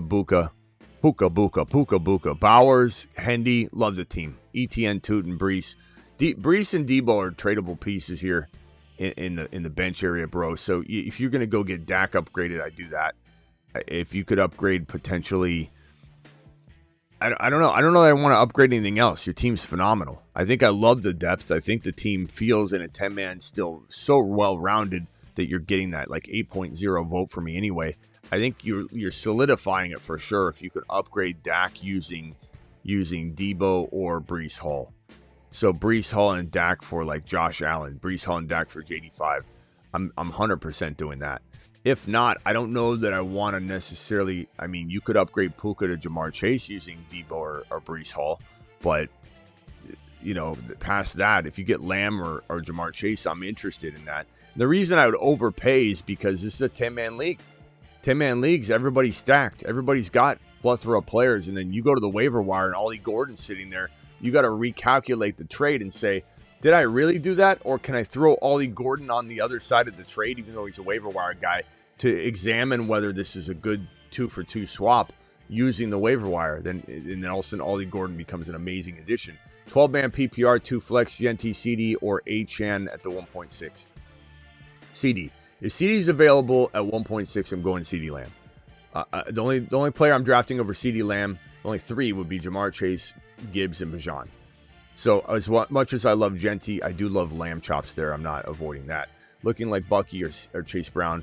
Yes, I'd go Bucky, then Chase Brown in that order. And third round, Kyron, Hampton, or JD5. I probably would go any one of those guys, just depending on who you had in rounds 1 and 2. But in general, in a vacuum, Kyron. And then Buka, Sutton, or Ridley at 5.6. Sure, you don't plan it out too much, but yes, I do like your plan of attack in general, and Buka would be my favorite choice there. Appreciate your super chat. Thank you so much for dropping that wattage on screen. We got a $20 hauler here from Carbon. Appreciate you with the 20 wad on screen, my boy, the man, the myth, the legend. Carbon, boom.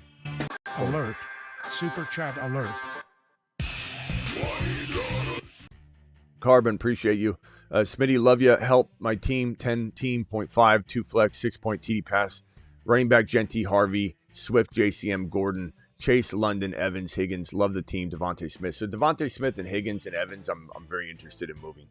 And if I could trade 2 of them or 3 of them for 1 Lamb to put next to London, I'm doing that 100% of the time.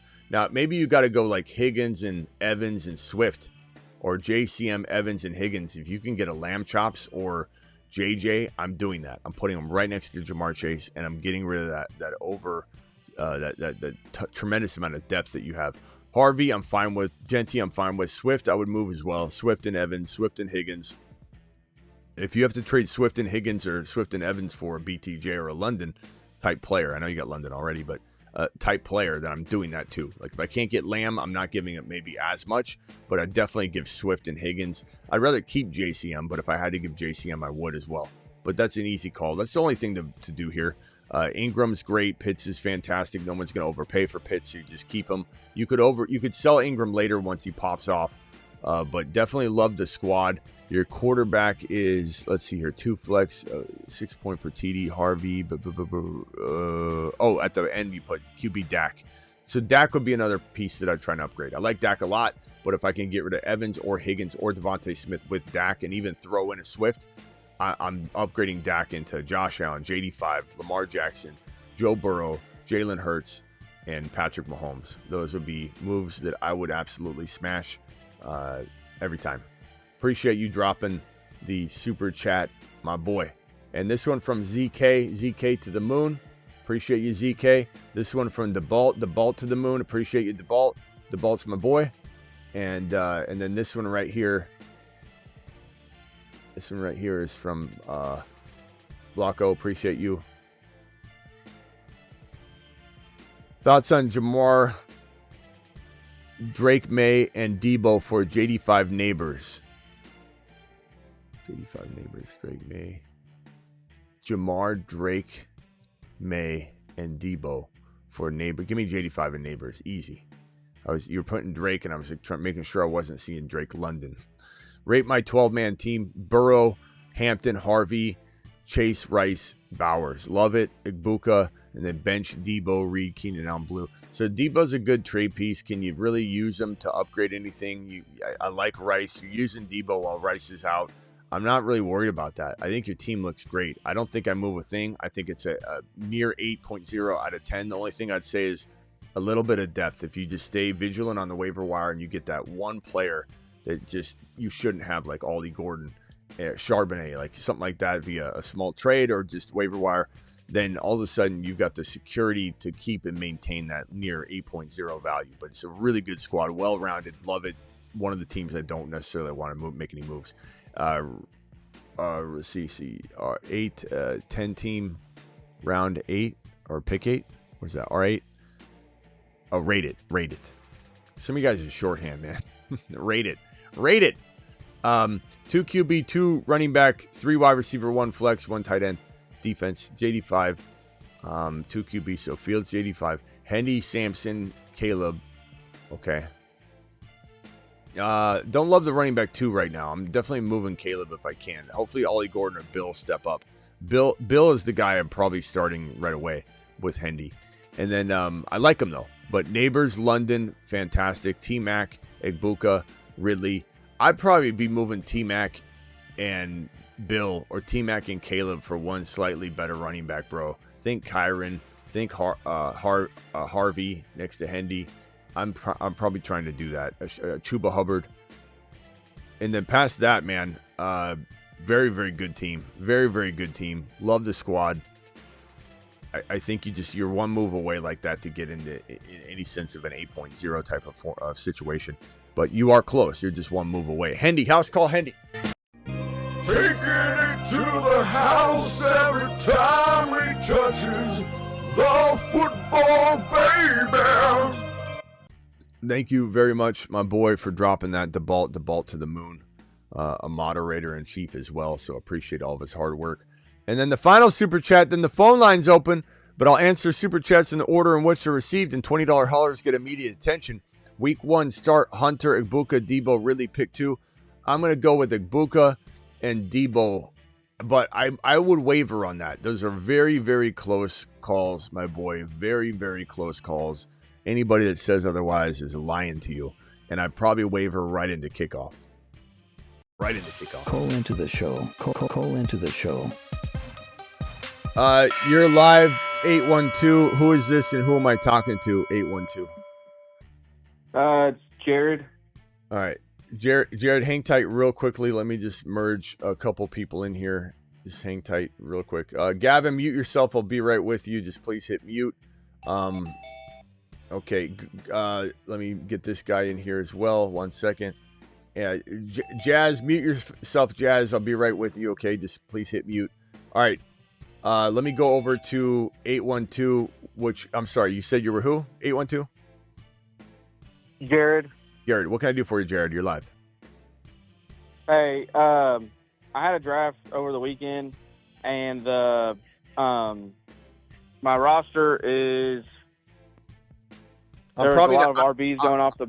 I'm probably not going to retain the whole roster, so just if you can consolidate the question, because I got to roll through something. He's going to create this. Basically, I got Jamar Chase, Brian Thomas Jr., and Drake London, and I'm really weak at RB.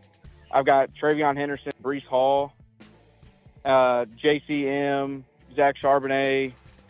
That's about all I've got at RB. So I was wondering if I should, and I'm gonna hang up after this and just watch it back. On YouTube. But I was basically just wondering if you would move one of those receivers to try to get like a big RB to go with Hendy or something like that. So London, BTJ, and who? Jamar Chase. And then you had Hendy, Hall. Hendy and Breece Hall. And then JCM, Javonte Williams, Charbonnet, Algier, and Tank Bigsby are all my RBs on my team. All right, I'll answer. Thanks for the call. But yeah, I'll watch it back. Have a good one. Are you too? I'd probably say this is a good team. I'm not extremely worried. I like Hall a lot. So when he says my running backs are, I think he said the word very weak. I don't agree. I think you've got house call Hendy, you've got Hall. I just think you're feeling a little bit like this is, volatile with the Breece Hall, JCM, and then you still don't feel like Hendy looks like a running back one, but he is. He is a running back one. So I wouldn't worry too much. Would I maybe move? I think Charbonnet also might end up becoming a running back one for you. So I'm more apt to wait with your roster, bro, than do anything drastic. But if I could get rid of Hall and JCM for one player, I would. If I could get rid of Javonte, who was pretty much deemed the starter today, which we've heard that all offseason anyway. And that's not to say Blue won't take the job from him, but Javonte's got a little more value today with just reports suggesting that it all still is on course for him to be the number one. You could maybe move him, but at the end of the day, I'm not moving London, BTJ, or Jamar Chase. That's your strong suit. And Charbonnet, Hendy, and Hall and JCM are stronger than you think. So maybe just consider a JCM and Hall, or Javonte and Hall, or when Charbonnet gets on his horse, you could maybe even trade him if you wanted to, but I don't think you need to. And then XDS for the $20 super chat. XDS, appreciate you dropping the $20 wad, my boy. Thank you. XDS says, in the middle of my 10-team standard league, big money draft, at the 10 pick went Genty, BTJ, and then went Puka. Puka in the third is crazy. Brock Bowers and what? How do you get Bowers in 4, bro? That doesn't sound fishy. You're drafting with. You might want to check and see if these people are alive. You might be on some sort of like auto, and the commissioner sorted the rank order last year for last year's, or 2 years ago. Like, what are we doing here, Brock Bowers? What should I do next? Top 5 QBs are off the board. I would think so. There's something's off kilter here. I don't know. XCS, I have no idea what to do next. You didn't give me any players. Like, I especially can't predict what's going on in that draft. So you got to give me a list of players. I don't know. Hendy? If Hendy's there, I'm taking Hendy, I guess, if you want me to take a shot in the dark. Brown Panther dropping the $50 holler. Buka, my brother. Appreciate you, Brown Panther. Brown Panther, did you email me yesterday? Brown Panther? I was trying to get you get you on the Patreon and get you all squared away from all your support yesterday. So please make sure you message me, and Brown Panther with the $50 holler. Brown Panther. Give me $50 holler. I did. Okay, good. That was you. I will message you, my boy, and I'll make sure you feel taken care of, and I'll get you access to the fantasyfootballshow.com, which is my bold predictions, my ranking site, the trade calculators, the bread and butter of the content that your boy produces. It got into the industry in 2002 when I couldn't find a trade calculator in the industry, and I said, I'll do it myself. and I wanted year-round rankings. I wanted in April. I want to redraft rankings in April. So I really started this thing out of an obsession of not being able to find the things that I wanted as a connoisseur of content. And and back then it was like the internet was barely there. 2002, you're talking about 1997, 98 is when people were really even loading dial-up, and then the ESPN would have like one graphic on it. No, it's no video. It was one graphic, and in 1998, the graphic would slowly like start to build and load, like on ESPN. So that was 1998. I got into the industry in 2002. Building a website was crazy back then. It was insane. Like, you built a website, people would charge like so much money for a website because no one knew how to do it. No one knew how to host it. No one knew how to do anything. I wanted trade calculators. I wanted rankings. There was nothing out there. That's when I got into the industry. And we got a special guest on the phone line right now. He goes by the name, first letter starts with a D. And I believe the last letter ends with goat, or the last part of the name ends with goat. The letters of goat. What's up, Denny? Denny, live in the stream. Denny, we got. You know you have a super fan. You know you have a super fan, right? Appreciate that. Dude, I was just listening to you talking, and I was crying. You were talking about you coming up. Oh, I got a super fan. Come on, look. Yeah, Simi Valley is always just dropping super chats saying, "Where's Denny? Where's Denny?" Simi Valley, right, literally his favorite guy on the show. If they knew how much I loved them, and if they knew how much I cared, can you do me? What I mean? Can you do me a favor, Denny? Can you say to Simi Valley, his name is Simi Valley. Can you tell Simi Valley you appreciate him? You would make his day. Simi Valley? Mm-hmm. Simi Valley, I can't tell you how much I love you. I'll cry. I'll cry how much I love you. This guy says constantly, if Denny needs a place to stay, he's ever nearby, this guy needs to come. I got him taken care of. This guy has said that when we do a league and there's an entry fee, he'll cover your entry fee. Like, he's constantly he loves you, pal. All right, Denny, hang tight for me. Yeah. No, whoa. So, can I just get bunk beds with this guy or what? Bunk beds, maybe. Bunk beds, you push the bunk beds together, more room for activities. I think it'll work. All right, Denny, hang tight real quick. Just mute yourself for real quickly. Just please mute. I'll be right with you. Let me make sure I've got these. Man, that guy's a nice guy for doing that, man. I really like that. He is, bro. He absolutely loves you, pal. He cares about me. Genty BTJ then went. I'm still waiting for XDS for who's on the board, bro. Let me know, and I'd love to help you. I answered your email, Smitty. Thank you, Brown Panther. I will get back to you. Appreciate you and all the support, my boy. And I think I was going to get you in the Patreon league, right? Is that what I was telling you last night for dropping the super chats? All right, Denny, what can I do? Anything else? I got to roll through the phone line, so you can mute yourself, but I really need you to mute yourself for real. You always pretend to mute yourself. But if you want to stay on the line, I don't mind, but you have to mute yourself. Otherwise, I don't want you to get mad at me because I hang up on you or anything. So just mute yourself, and I'll be right back to you, okay? You just got to be patient. All right? Okay.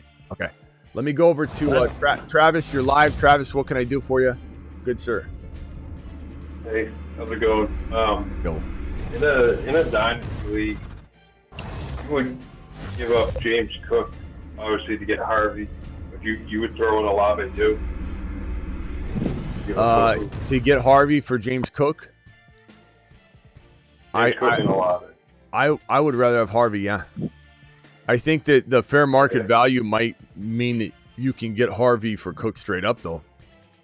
Just because I like it doesn't mean you necessarily need to pay it. But yeah, I mean, if it was Dynasty, yeah. Yeah, the guy's on the clock right now, and I'm thinking of offering him Cook. Yeah, I would. To take Harvey. I would. And then, real quick, I'll let you get to the other calls. Would you trade? So I have Benson, and the guy who has Connor obviously wants Benson. Would you trade Benson if you could get Sharps in a second-round pick? Spencer. It would be a second round pick in this draft. Yeah, I'd rather have Charbonnet. But would you do it straight up? There's risk. The second rounder? Yeah, there's risk to it. There's certainly risk to it, but you know, it's all about opportunity. I mean, they're so very top 10 capable, each one of them, like lower end, that 7 to 10 Sharps could be 7 to 10, 6 to 10. Benson could be 7 to 10, 7 to 12, but one gets the opportunity, and then boom, you know, they're a top 12 running back, and the other both get the opportunity. They're both top 12 running backs, but it really does come down to opportunity, and hard to predict some of that, especially with those two situations. It's not like their writing's necessarily on the wall, but I think Charbonnet just feels safer. And Connor, you know, they love Connor in Arizona here. So if Connor's, even if he gets banged up and he gets healthy, they'll bring him back into the fold. He's not like they're just going to move him aside, but they're certainly going to run Benson a lot more this year. So I don't know. It's a tough call. I definitely say give me Charbonnet. All right, hang tight real quickly. Also got Caleb bench. Should I drop for Penix Jr.? I would definitely have Penix Jr. over Caleb, and I say that like every day. So that's for sure. XDS said that the players available for him on the clock. Thank you, XDS. I just couldn't read your mind. Chuba, Harvey, Tyreek, Brees, Hendy. So I was right, though, in my guess that Hendy is the best player available. I would take Hendy without a hesitation. And then next up, I would rank it probably Marv,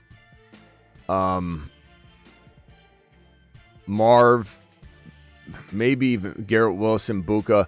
The crazy part is I say Garrett Wilson because you can draft him, or you have to draft him ahead of Buka.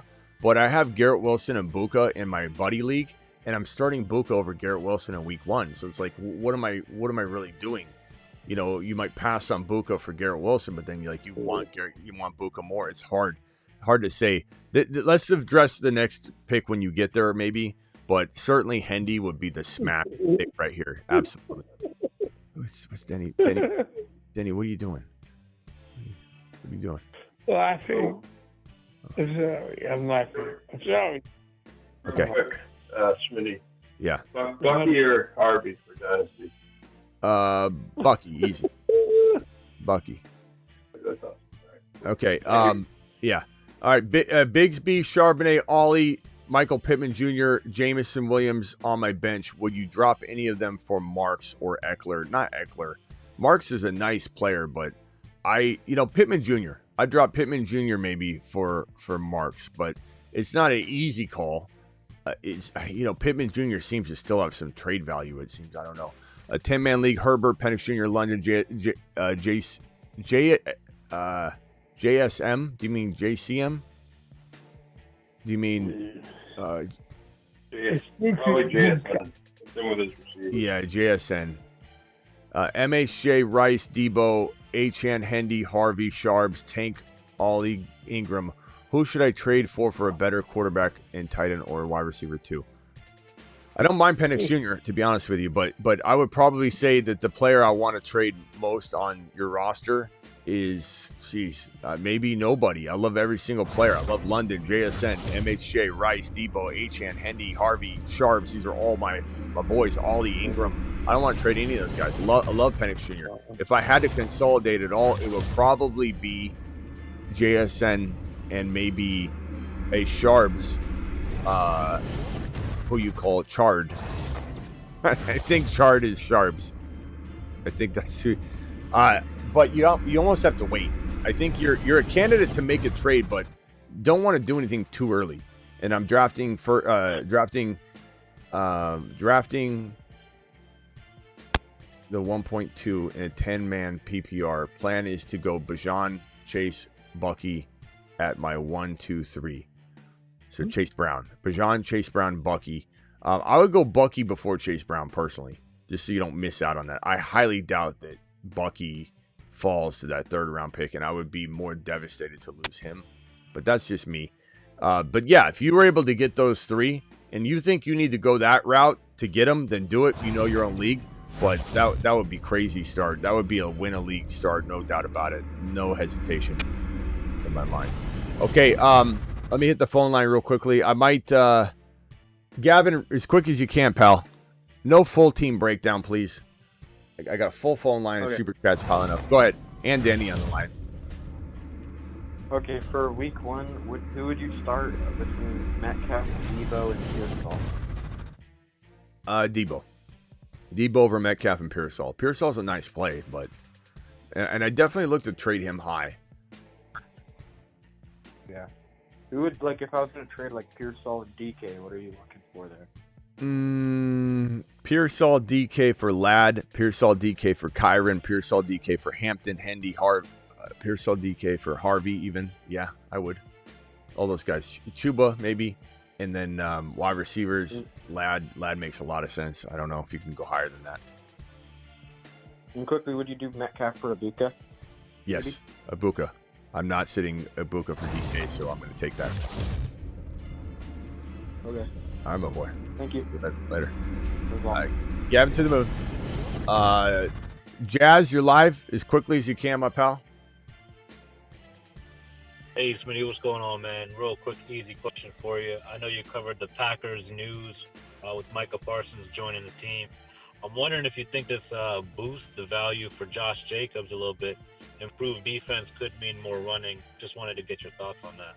Yeah, it definitely improves his value. I still worry about him to a degree, just because it's not all about the situation. But, you know, Parsons will definitely help this team, but I don't think it makes Green Bay as good as I think a lot of people want it to be, because it's an exciting thing to talk about. Like, it's definitely an amazing move, but I'm not sure that it solidifies Jacobs in round 2 for me.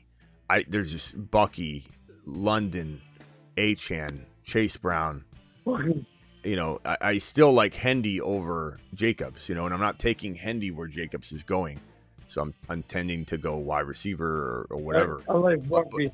But I mean, Jacobs he's the wear and tear is the part that worries me. He's been abused for years. This guy was, you know, a relevant, you know, workhorse back when the Raiders were the Oakland Raiders, you know, so he's had a lot of work over the years and been abused. And I mean, he was a Mars man last year. We predicted bigger things for Jacobs than most anybody. So it's not like this is a Jacobs hater, you know, type of channel. It's just, all right, Denny, mute yourself. Can you please mute yourself? Denny, every time I've asked you to mute, you've never muted. In the history of you calling, I literally say, Denny, can you really mute? Can you not just pretend mute? Can you really mute? I used to say this. Okay, Denny, please mute. I would say Jacobs is. I like him more, but I'm still not taking him at his ADP. There's too many other players I like better. That's all I'm going to say. It doesn't mean that I don't love Jacobs. We've loved him for years, but it's just it's a tough sell for me at the second round. And remember that when we said Jacobs was going to win leagues for people last year, and he absolutely did, he was going at a much later ADP. So this is a different change, you know, scenario. But love the guy, love him. I just don't love his ADP. Anything else, bro? Trust your gut, though. Yeah, I appreciate me. He's on my team, so you know. Yeah, maybe I was just thinking him on that there. Yeah. No, don't be worried about it. But would I trade him at his high ADP? It's good news if he's on your team, because he's either going to do well for you or you could sell him high right now. So if maybe you go for Hendy and something, or maybe you trade him for Kyron and something and you feel better about that. I don't know. Jacobs has got pretty good trade value, so I don't think you're stuck with him if you didn't want to keep him. But don't let me change your mind. I mean, Jacobs could really do well, and I think Parsons does help field position, etc. But he's been the concern for me is that he breaks, and I'm just in the business of going with a running back that doesn't feel like he's pushing the limits of his capability of staying healthy. That's all I'm saying. And I know people don't like when I predict injury, but look, people hated my Christian McCaffrey biggest avoid of 2024 call. People hated that because Christian McCaffrey in 2023 was a monster. And when I said avoid Eckler walking into his downfall year, Eckler was as good as Christian McCaffrey was in 2023 when Eckler had his final last hurrah. People hated that avoid call. Like, we've done pretty good at saying grab this player now, avoid this player here. So Christian McCaffrey was one of the best calls last year of avoid players that we've ever dropped. So I'm not saying Jacob scares me that much, but I certainly am just kind of feels like a potential, disaster for me at the second round ADP. And I still don't necessarily believe in Jordan Love. Not to mention Jordan Love cannot stay healthy. So maybe all of this ends up going awry for the Green Bay Packers. Just because they bring in Parsons doesn't mean that everything's going to stay, where it needs to stay walking into the season. I think it could be disappointing. All right, Jazz, appreciate you, man. Call back if you got another one. DJ, as quickly as you can, what can I do for you, sir? Real quick, best on the planet that people want to be adopted by BBQ and others. And then you have Denny wanting to be bunk bed roommates. Yeah. Anywho, so best on the planet. Running back rankings, absolutely love it. As I probably mentioned before, that round 2 to 3 with the wide receivers, it's pretty tough in my opinion. So those running back rankings are right on time, and especially when you can get that value. In fact, I saw on the Patreon a question about maybe grabbing a tight end in round 2, and I saw your response as related to maybe what running backs might be on the board. So awesome there. Green Bay Packers. 2 words. Savion Williams. I've been on him beginning of the season, preseason. With the wide receiver injuries as they are up in Green Bay, and if I might add, maybe even Michael Parsons coming in, I think Savion Williams' value is going to go through the roof. He's been injured, but he's getting on the field. I mean, he was going to say he's a part of that injured room, unfortunately, though. But yeah, I do like him. Well, Savion's definitely Debo-esque. He's probably the most Debo-like wide receiver to come out of college last year, or this year. So very solid prospect for sure. But yeah, he's been banged up too. Yeah, definitely. But don't sleep on him. Just want to bring him back to the forefront.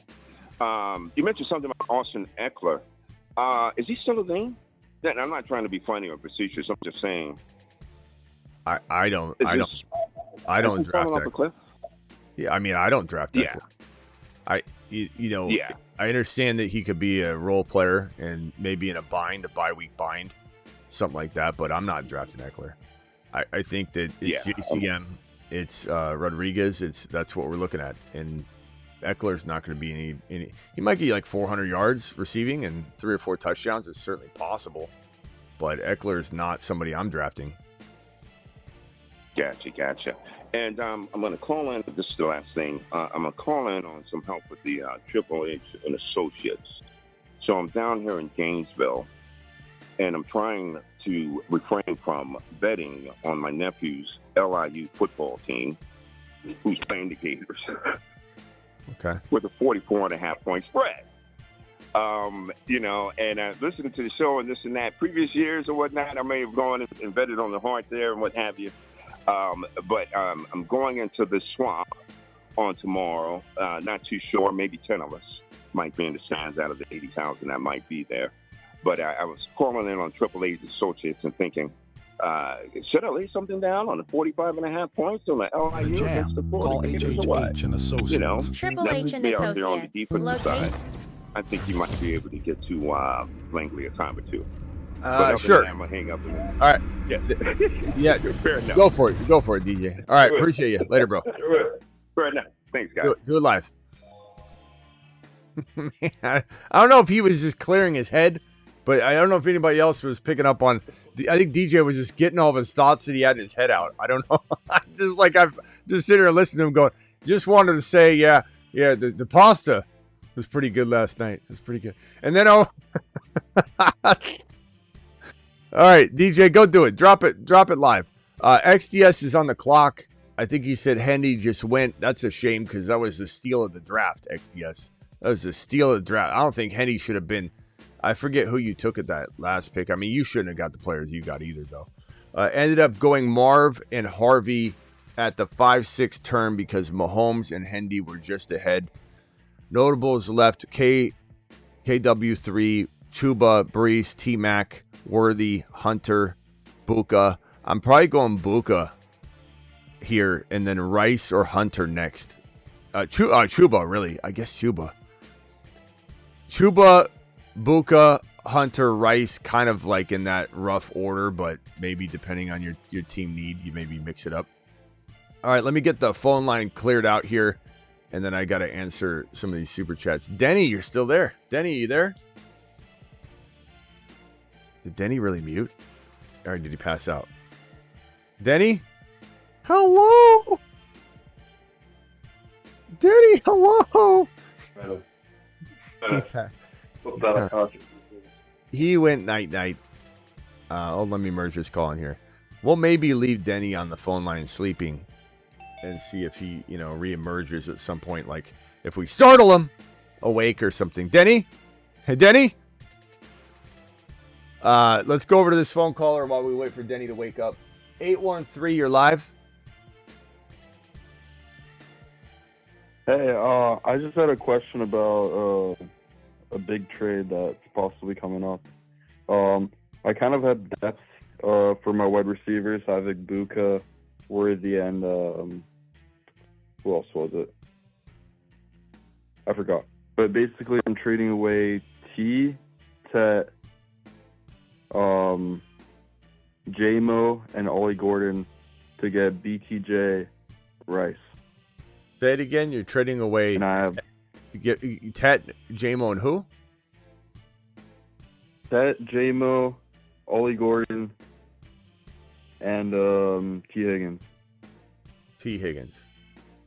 Okay. So Yes. T. Higgins, Tet, J-Mo, and Ollie for BTJ and who? And Rice. I mean, yeah, bro. That's what you call a lamb basting. Yeah. In my opinion, I guess I shouldn't say it like that. I should say that there's some value here. I mean, Tet could be. What if Tet becomes the next BTJ? And that's what people sometimes think. But like J-Mo and T there's a limit to their value, in my opinion, because of their situations. They're not the number ones for their team. They're not going to be. BTJ is, even if I think that, yeah, Hunter and him could rotate, doesn't mean he's not a top 5 to 7 wide receiver. He could be that at any moment. Rice is a top 5 wide receiver per start. This is easy, bro. This is light work. Light work. I mean, yeah, BTJ, Ibuka, flex, and then London for wide receiver 2 would be pretty nasty. Now you're just showing off. Yes, I'd take that trade. Yeah. Okay, thank you. Easy call. Later. Denny, you still there? Hello? Denny? Denny, wake up. Let's go to Denny's room. Where is this at? Where is this at? Denny. Oh, Denny. Oh, Denny.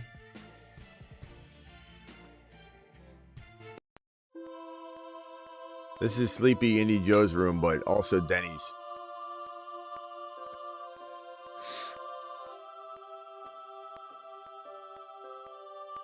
Denny, wake up. Denny.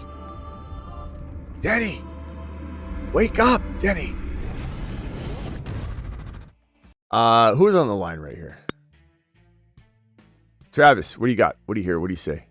I might have to jump and roll to these super chats. Yeah, so assuming I can pull off a trade and get that pick for Harvey, I would have there'd be one more pick and then my pick. So my options for that would be, I guess, just tell me what you like best out of these options. If I'm able to get Harvey at that pick, I could take Harvey or Ibuka there. And then, depending on what the other guy takes, it would probably be Harvey, Ibuka, JCM, and I guess Ollie Gordon, because I have HN right now. Like, say if I can only get one of Harvey or Ibuka, where are you higher on right now? Ibuka. Team dependent? A little bit, but I think Ibuka. If I got to choose Ibuka right now. He looks like neighbors to me. I don't even understand how people have missed the boat this long. So I have Bijan, HN, and then London and Neighbors as my main guys. So with that context, would you go with Ibuka? I mean, probably. You said Bijan who? And then like Achan? Bijan Achan Neighbors? Bijan and Achan, and then London and Neighbors. I'd probably go Buka.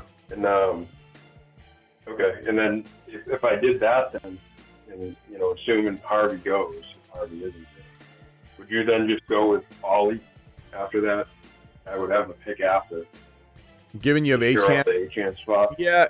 I mean, it depends on who's there, but I mean, Warren and Achan. Well, it would be Warren. For me, it would be Warren, Achan, or Jason.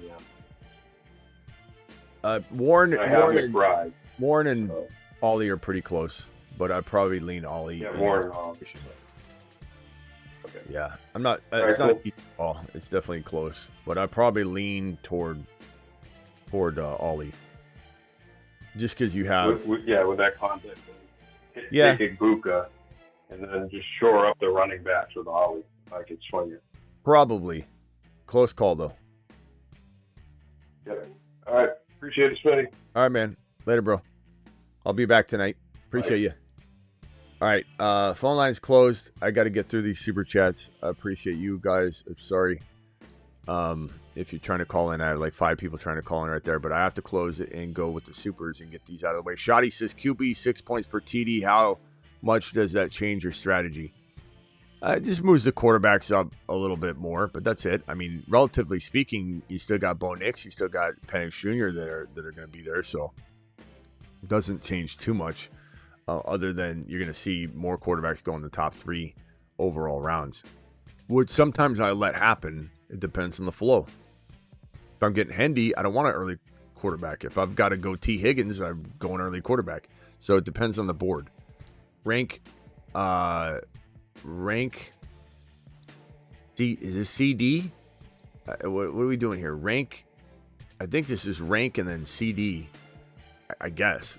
If it's CD, I'll put CD there. Then I'll put Bucky. I mean, is this 1 QB? 2? If it's 2 QB, then Lamar's 1. But if not, I don't know why Lamar's in here with Bucky. But I would say CD, Bucky, Kyron or Trey. And then it's, after that, it's probably Lamar, J-Mo, Flowers in that order, I suppose.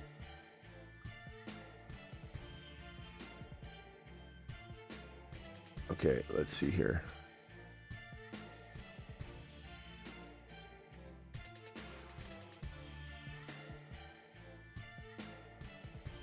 Another weird draft. 12-man PPR. Dak, Cook, Connor, Lamb, BTJ, Garrett Wilson, Goddard, Bench, Tet McMillan, Mason, Bigsby, Tootin, Benson, Gordon. Another weird draft. Yeah, I mean, it's kind of I don't know if I'd say it's a weird draft. I'd just say you gotta be careful not to be left with Cook and Connor as your running backs. Lamb, BTJ, Garrett Wilson, solid, but when you start off wide receiver, and you didn't necessarily need to, it can put you in a real bad spot running back wise. So, and I find that when you go wide receiver, you got about a 60-70% chance of hating your team. And Dylan, I'm not saying I hate the team, but I would try and get out of this Cook-Connor situation. What do you trade? Tet McMillan and Cook for one player. We just talked about Harvey, but I'd probably shoot higher than that. I'm trying to get a Hendy or a Hampton or a Kyron. And then Connor and maybe another piece like Mason or Tootin or Bigsby or Benson later on. But maybe Ollie Gordon comes in and saves the day. Maybe Benson comes in and saves the day. Maybe Tootin and Bigsby save the day. Maybe Mason saves the day. You certainly have a lot of good secondary running back options, but definitely not a fan of this build. Now, Garrett Wilson and Connor for one big monster could work as well. And then all of a sudden Cook becomes your 2. But that would be hard to expect. Garrett Wilson and Connor to for sure get you a player better than James Cook, but if you got a Kyron, it kind of changes the whole game here. So don't give up, and you still got a lot of options, but maybe Kyron would be the move for that combo. Should I start Debo, Travis Hunter, or Buka for wide receiver 2?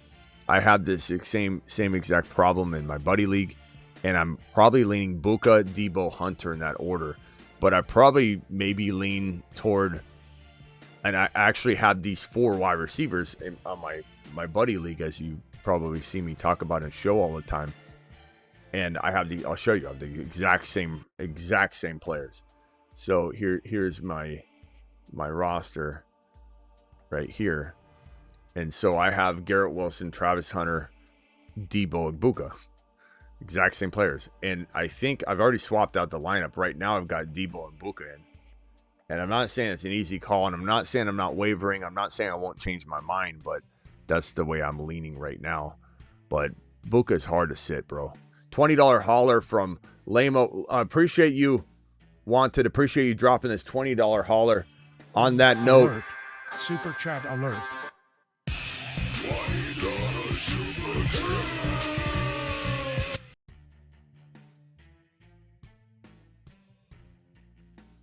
Where's my sound button? Wanted. You got your own button.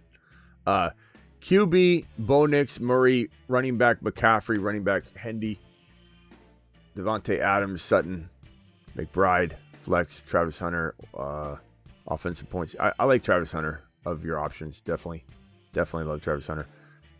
But as your flex, I imagine that's what you're asking me. Your team's really solid. Really solid. If you need another player also outside of Travis Hunter, I would say probably I'll be honest, I don't love all these options for this week. Or for this season rather. Thornton Jr., I guess, but that's a risky play. Coker might be safer. I like Coker a lot. As far as your team goes, I'm getting rid of McCaffrey. I'm trading McCaffrey for 2 players.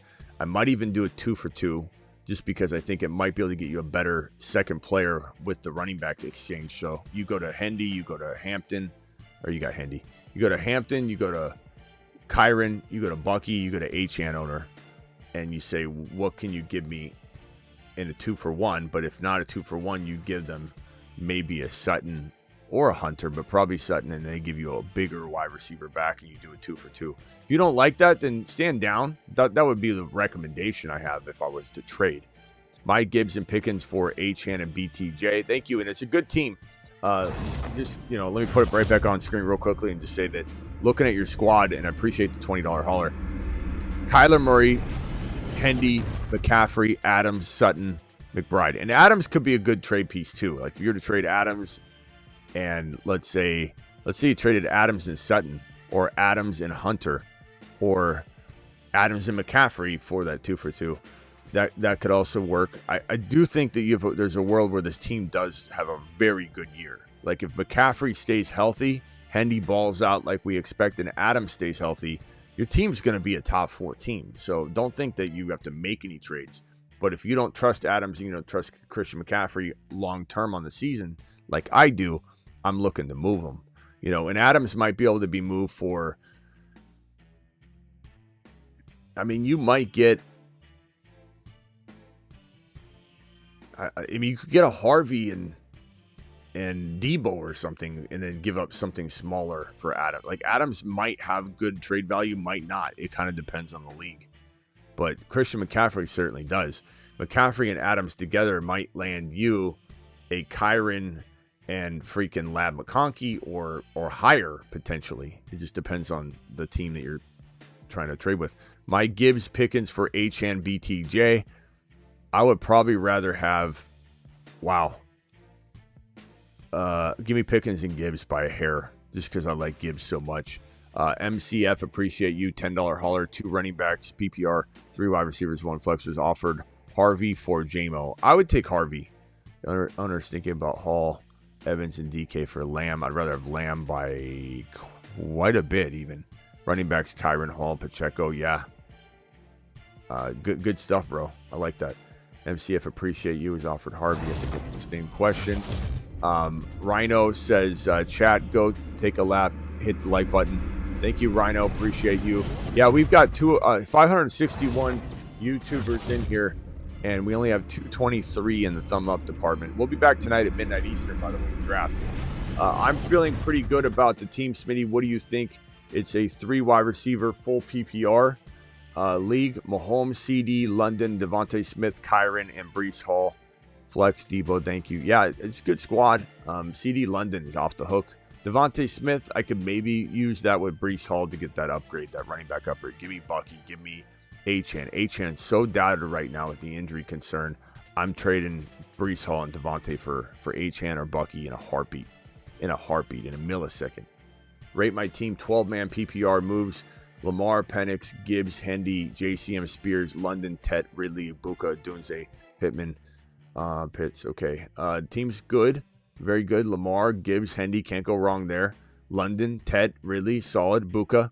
London and Buka are your top 2 wide receivers in my opinion, so make sure Buka's starting. I think Ridley, Ted, if you had to decide between those 2 guys, that's tough. I'd probably say Ridley's safer for right now, but Ted's got a nice upside. I'd probably trade Tet and JCM or Ridley and JCM or a Dunze and JCM for one slightly better running back than JCM. You know, think even like a Harvey to me would make a ton of sense, or a Kyron, or you could go after like a JSN if you wanted to get a wide receiver as an example. And then Waz, appreciate you with the $10 hauler. Just drafted a 12-team league. Please rate. Last year I crushed the running back room, so running back flew off the board. My running backs at the 1.1: Bijan, Hampton, Amon-Ra, Garrett Wilson, Harvey, Buka, Nix. Love the team. Charbonnet on the bench. Fantastic. Tyler Warren's a great tight end. I like this team, bro. Really, really good job. Very, very solid. Not even sure I want to move much. I think you're just waiting on Ollie and Sharps to gain value. I think any other move might just be taking a step backward. You don't need to. QB, 6 points per TD. How much does that change? I already answered that one. Thank you so much for that super chat, my boy. Coming in strong. Shoddy. Shoddy says, hit that like button, gentlemen. We can do better. Thank you, Shoddy, for the super chat. You're the man, the myth, the legend. Chops, appreciate you. Chopsticks with this super chat. $10 or $5 hauler, 10-team, 0.5, 3 wide, 0 tight end, 1 flex. Okay, so Genty, London, Breece, Garrett Wilson, Harvey, McBride, Rashee Rice, Odunze, Fields, Mixon, Garando, Allen, Rashad. Yeah, good team. 10-man league, so everybody's stacked, but your team's really, really good. I don't know if I would. I mean, Mixon was a mistake. I told you avoid him all offseason, but he might not play again. Who knows? That's the word. This is me, I'm trying to consolidate a little bit. I'd probably say give me a Dunze and Breece for a running back upgrade. Go get a Hendy, go get a Bucky, go get an Achane. Achane is the easiest player that is a top 15 overall running, or top 5 to 10 overall running back, clearly, but top 15 potential overall player. He's the easiest player to acquire right now in fantasy. It's ridiculous how easy it is to get him. People are scared to death about his calf. Even though he's deemed ready to go for week 1, people are just freaking out about it. Oh, I've heard he's injury prone. I just don't. What should I do? Thoughts on this Dynasty trade? Moved Puka, James Cook, and Fannin for Bucky, Travis Hunter, and Hunter Henry. Moved Puka and James Cook. Yeah, of course. It's a smash. Absolute lambasting, my boy. Great job on that. Smitty, any suggestions? Daniels, Penix, Genty, Hampton, Harvey, Tootin, Scat, Neighbors, Debo, Rice, Rome, Gordon, Laporta. Love the squad. Probably say no. Love it. I don't want to move any of it. I don't want to trade Harvey or Hampton. I don't want to trade Tootin before he gets going. Neighbors. Look, would I trade Neighbors out for BTJ straight up to avoid risk? No, I'd want more. But I mean, I would listen to that. Just because Neighbors comes with that toe concern later, but at the same time, he's going to be a top 4 wide receiver per start up until that point. And if the Giants play better, if Jackson Dart gives them, I'm not saying they're going to make the playoffs, but if Jackson Dart gives them playoff, there's a mathematical shot all the way up to week 15 or 16, then Neighbors could play the whole year. But there's certainly a possibility that he ends up sitting early and having a surgery because the team can't win. And why run him out there? But I like the team. Past that, just the thought of going London or something in a swap. I love the team. I probably wouldn't do anything. Hey, Smitty, just finished a big draft. Your thoughts? QB, Knicks, Caleb. You know how I feel about the Caleb pick, but you only need Knicks. You're good to go. And Caleb could be okay in fantasy here and there. Bijan, Swift, Tracy, Benson, Allen. Not a fan of that running back too. A.J. Brown, Higgins, Sutton, Ted McMillan, Rice, Keenan Allen, Warren. Well, I will say you draft a lot of players that I don't typically draft, like Swift and Tracy and AJ Brown and Higgins, and so Ted McMillan I like, but I don't. So Rice is a huge value. Once Rice is back, you've got a top 5 wide receiver there. You got a top 5 wide receiver in AJ Brown for as long as he's healthy. You're a top 7. I'm worried about him though. Bijan is the best there is. Nix is fantastic. So a lot of things that I like. I'd probably trade Swift and Higgins right now for something. Think Kyron. Think Hampton. Think Harvey. Think JSN. Think that big. Try and take Higgins and turn him into, And somebody say Higgins is worth more than JSN, so maybe you need to get a 2-for-2 going on that one. But Lad McConkey maybe. But it's a tough call. I like your team. I don't think it's bad. There's a couple players that I would personally move, but that's me. Players you think you would target more in a 10-man standard scoring? Not really, but running back early. I'm going more running back early. I'm tempted to go running back for sure. I went 4 straight running backs. Won't know your spot until an hour before. So tips would just be, Jorge, do not get lost in any too much of a strategy, my boy. Make sure you're taking the best player available. Don't try and plan out your entire draft. That's like planning on, my best example is the chessboard, putting the queen in the middle of the board on the 7th move, and you don't even know what the hell you're doing. Or, hey, coach telling you in a basketball game, timeout, okay, there's 18 seconds left. I want you to drive down the court with your right hand on the right side of the court, no matter what, and do a right-handed layup. Like, what if there's players in the way? What if the whole side of the court is stacked to the right and it's wide open to the left? Like how are you going to plan anything? So you got to be loose and liquid with your approach. But in general, my strategy would be running back at least, and then I consider running back. 3 straight running backs. I went 4, and I still got Garrett Wilson, Buka, Debo, and Travis Hunter as my wide receiver room. But that was also over a month ago. And those values have since changed, so I don't know. So tough to say, but running back at least. So I got Genty, BTJ, Puka, Bowers, MHJ, Harvey still available. Chuba. Hunter, Rice, Sharbs. I love this team, bro. I'm probably going to say Chuba's fantastic, but you're also really, really solid, right, already? Genty, Harvey. I guess you don't have a plethora of running backs. I probably lean toward... Damn. I mean, Chuba's nice, but I think I lean toward... Where's Buka? Did Buka get snagged from you, bro? Hope not. Damn it. I'd probably lean toward... I guess Chuba here, but I almost want to tell you Hunter. I almost want to tell you... I think he falls, though. Go Chuba, then Hunter, then Rice, then Sharbs. Maybe if I had to just... Oh, you got MHJ. Okay. Yeah, I'd probably say that. I'd probably say Chuba, Hunter, Rice, and Charbonnet in that order are the guys I'm kind of targeting. Garrett Wilson's nice, too, though. Chat, what are we thinking here? Chuba, Breece Hall, Garrett Wilson...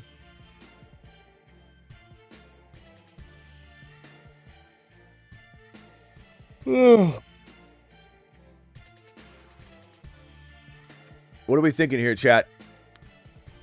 Help the man out. Brown Panther. Buka.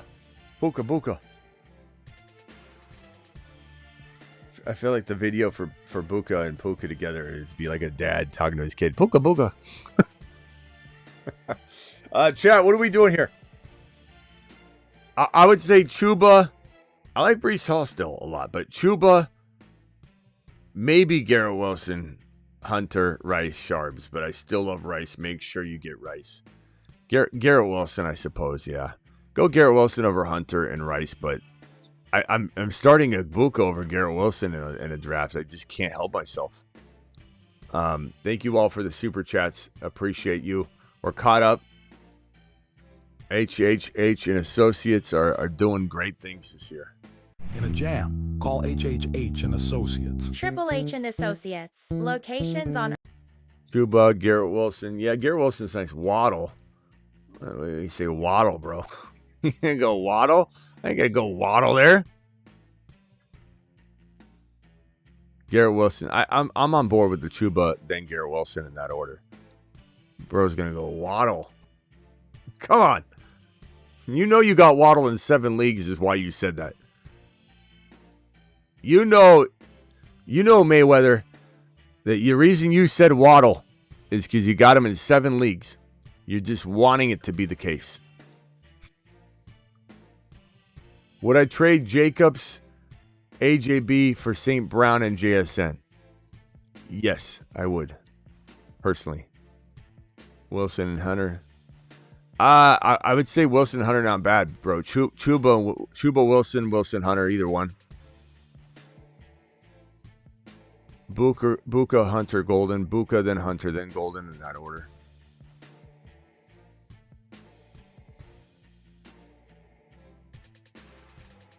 Buka video would feed families. It might be Buka. Little baby. Buka. All right. I'll be back at 8 p.m. Eastern. I'm sorry, 8 p.m. Eastern. I'll be back at midnight Eastern. I'm live Monday through Friday at 8 p.m. Eastern every single Monday through Friday. I'm additionally live whenever big news breaks, and I'm also live almost every single midnight drafting with you all. And here's the link for Underdog. If you want to draft tonight, make sure you're hitting this link. Promo code Smitty gets it done as well. Smash that link. The link's pinned in the live chat. Underdog will match your first deposit 50% all the way up to $1,000, but the minimum is only $10. So do it live, do it well. And I'll see you back here at midnight Eastern. Appreciate you all. Thank you all for the super chats. By the way, we have a super flex, Wild Wild West spot to give away tonight to the highest super chatter tonight. The highest super chatter will get into the Wild Wild West Superflex official Superflex draft, redraft. Every year it's going to be a different group of people. You don't lock yourself in every season, but you can get a spot through super chats and such. But the highest super chatter of tonight's live stream will get a spot in that Superflex draft. And the Wild Wild West draft, the theme of it is that we're drafting after week 1. We're going to watch week 1 play out. Then we're all going to come in on Tuesday night at, I believe we said midnight, 9 p.m. Eastern, I think it is. Or no, midnight Eastern. Midnight Eastern, we're all going to come into the live stream and watch a Superflex fresh draft for weeks 2 through 17. And we're waiting. So highest super chatter will get into that. And the draft is live on the show. See you all at midnight Eastern. Appreciate every single one of you. You guys rock. Don't forget to hit that link that's pinned in the live chat. In a jam, call HHH You're in a jam. and Associates. Triple H and Associates. Locations on Earth and Jupiter. You're in a jam, call Triple H and Associates. Do it live, do it well.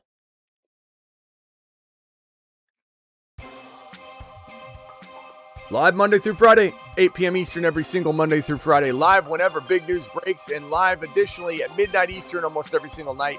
So I'll see you tonight for that specific show. All 500 of you still in the building, please hit the thumb up button on the way out and subscribe if you're new. If I helped you at all, if you enjoyed the show at all, why would you not subscribe so you at least know when I go live? And I go live 2 to 3 times a day. Okay? Midnight Eastern, 8 p.m. Eastern, and whenever news breaks. So hit that subscribe button. Do your boy a solid, and please hit the thumb up button. 500 of you and only 251 have hit the thumb up button. Smash it, do it live. See you all tonight.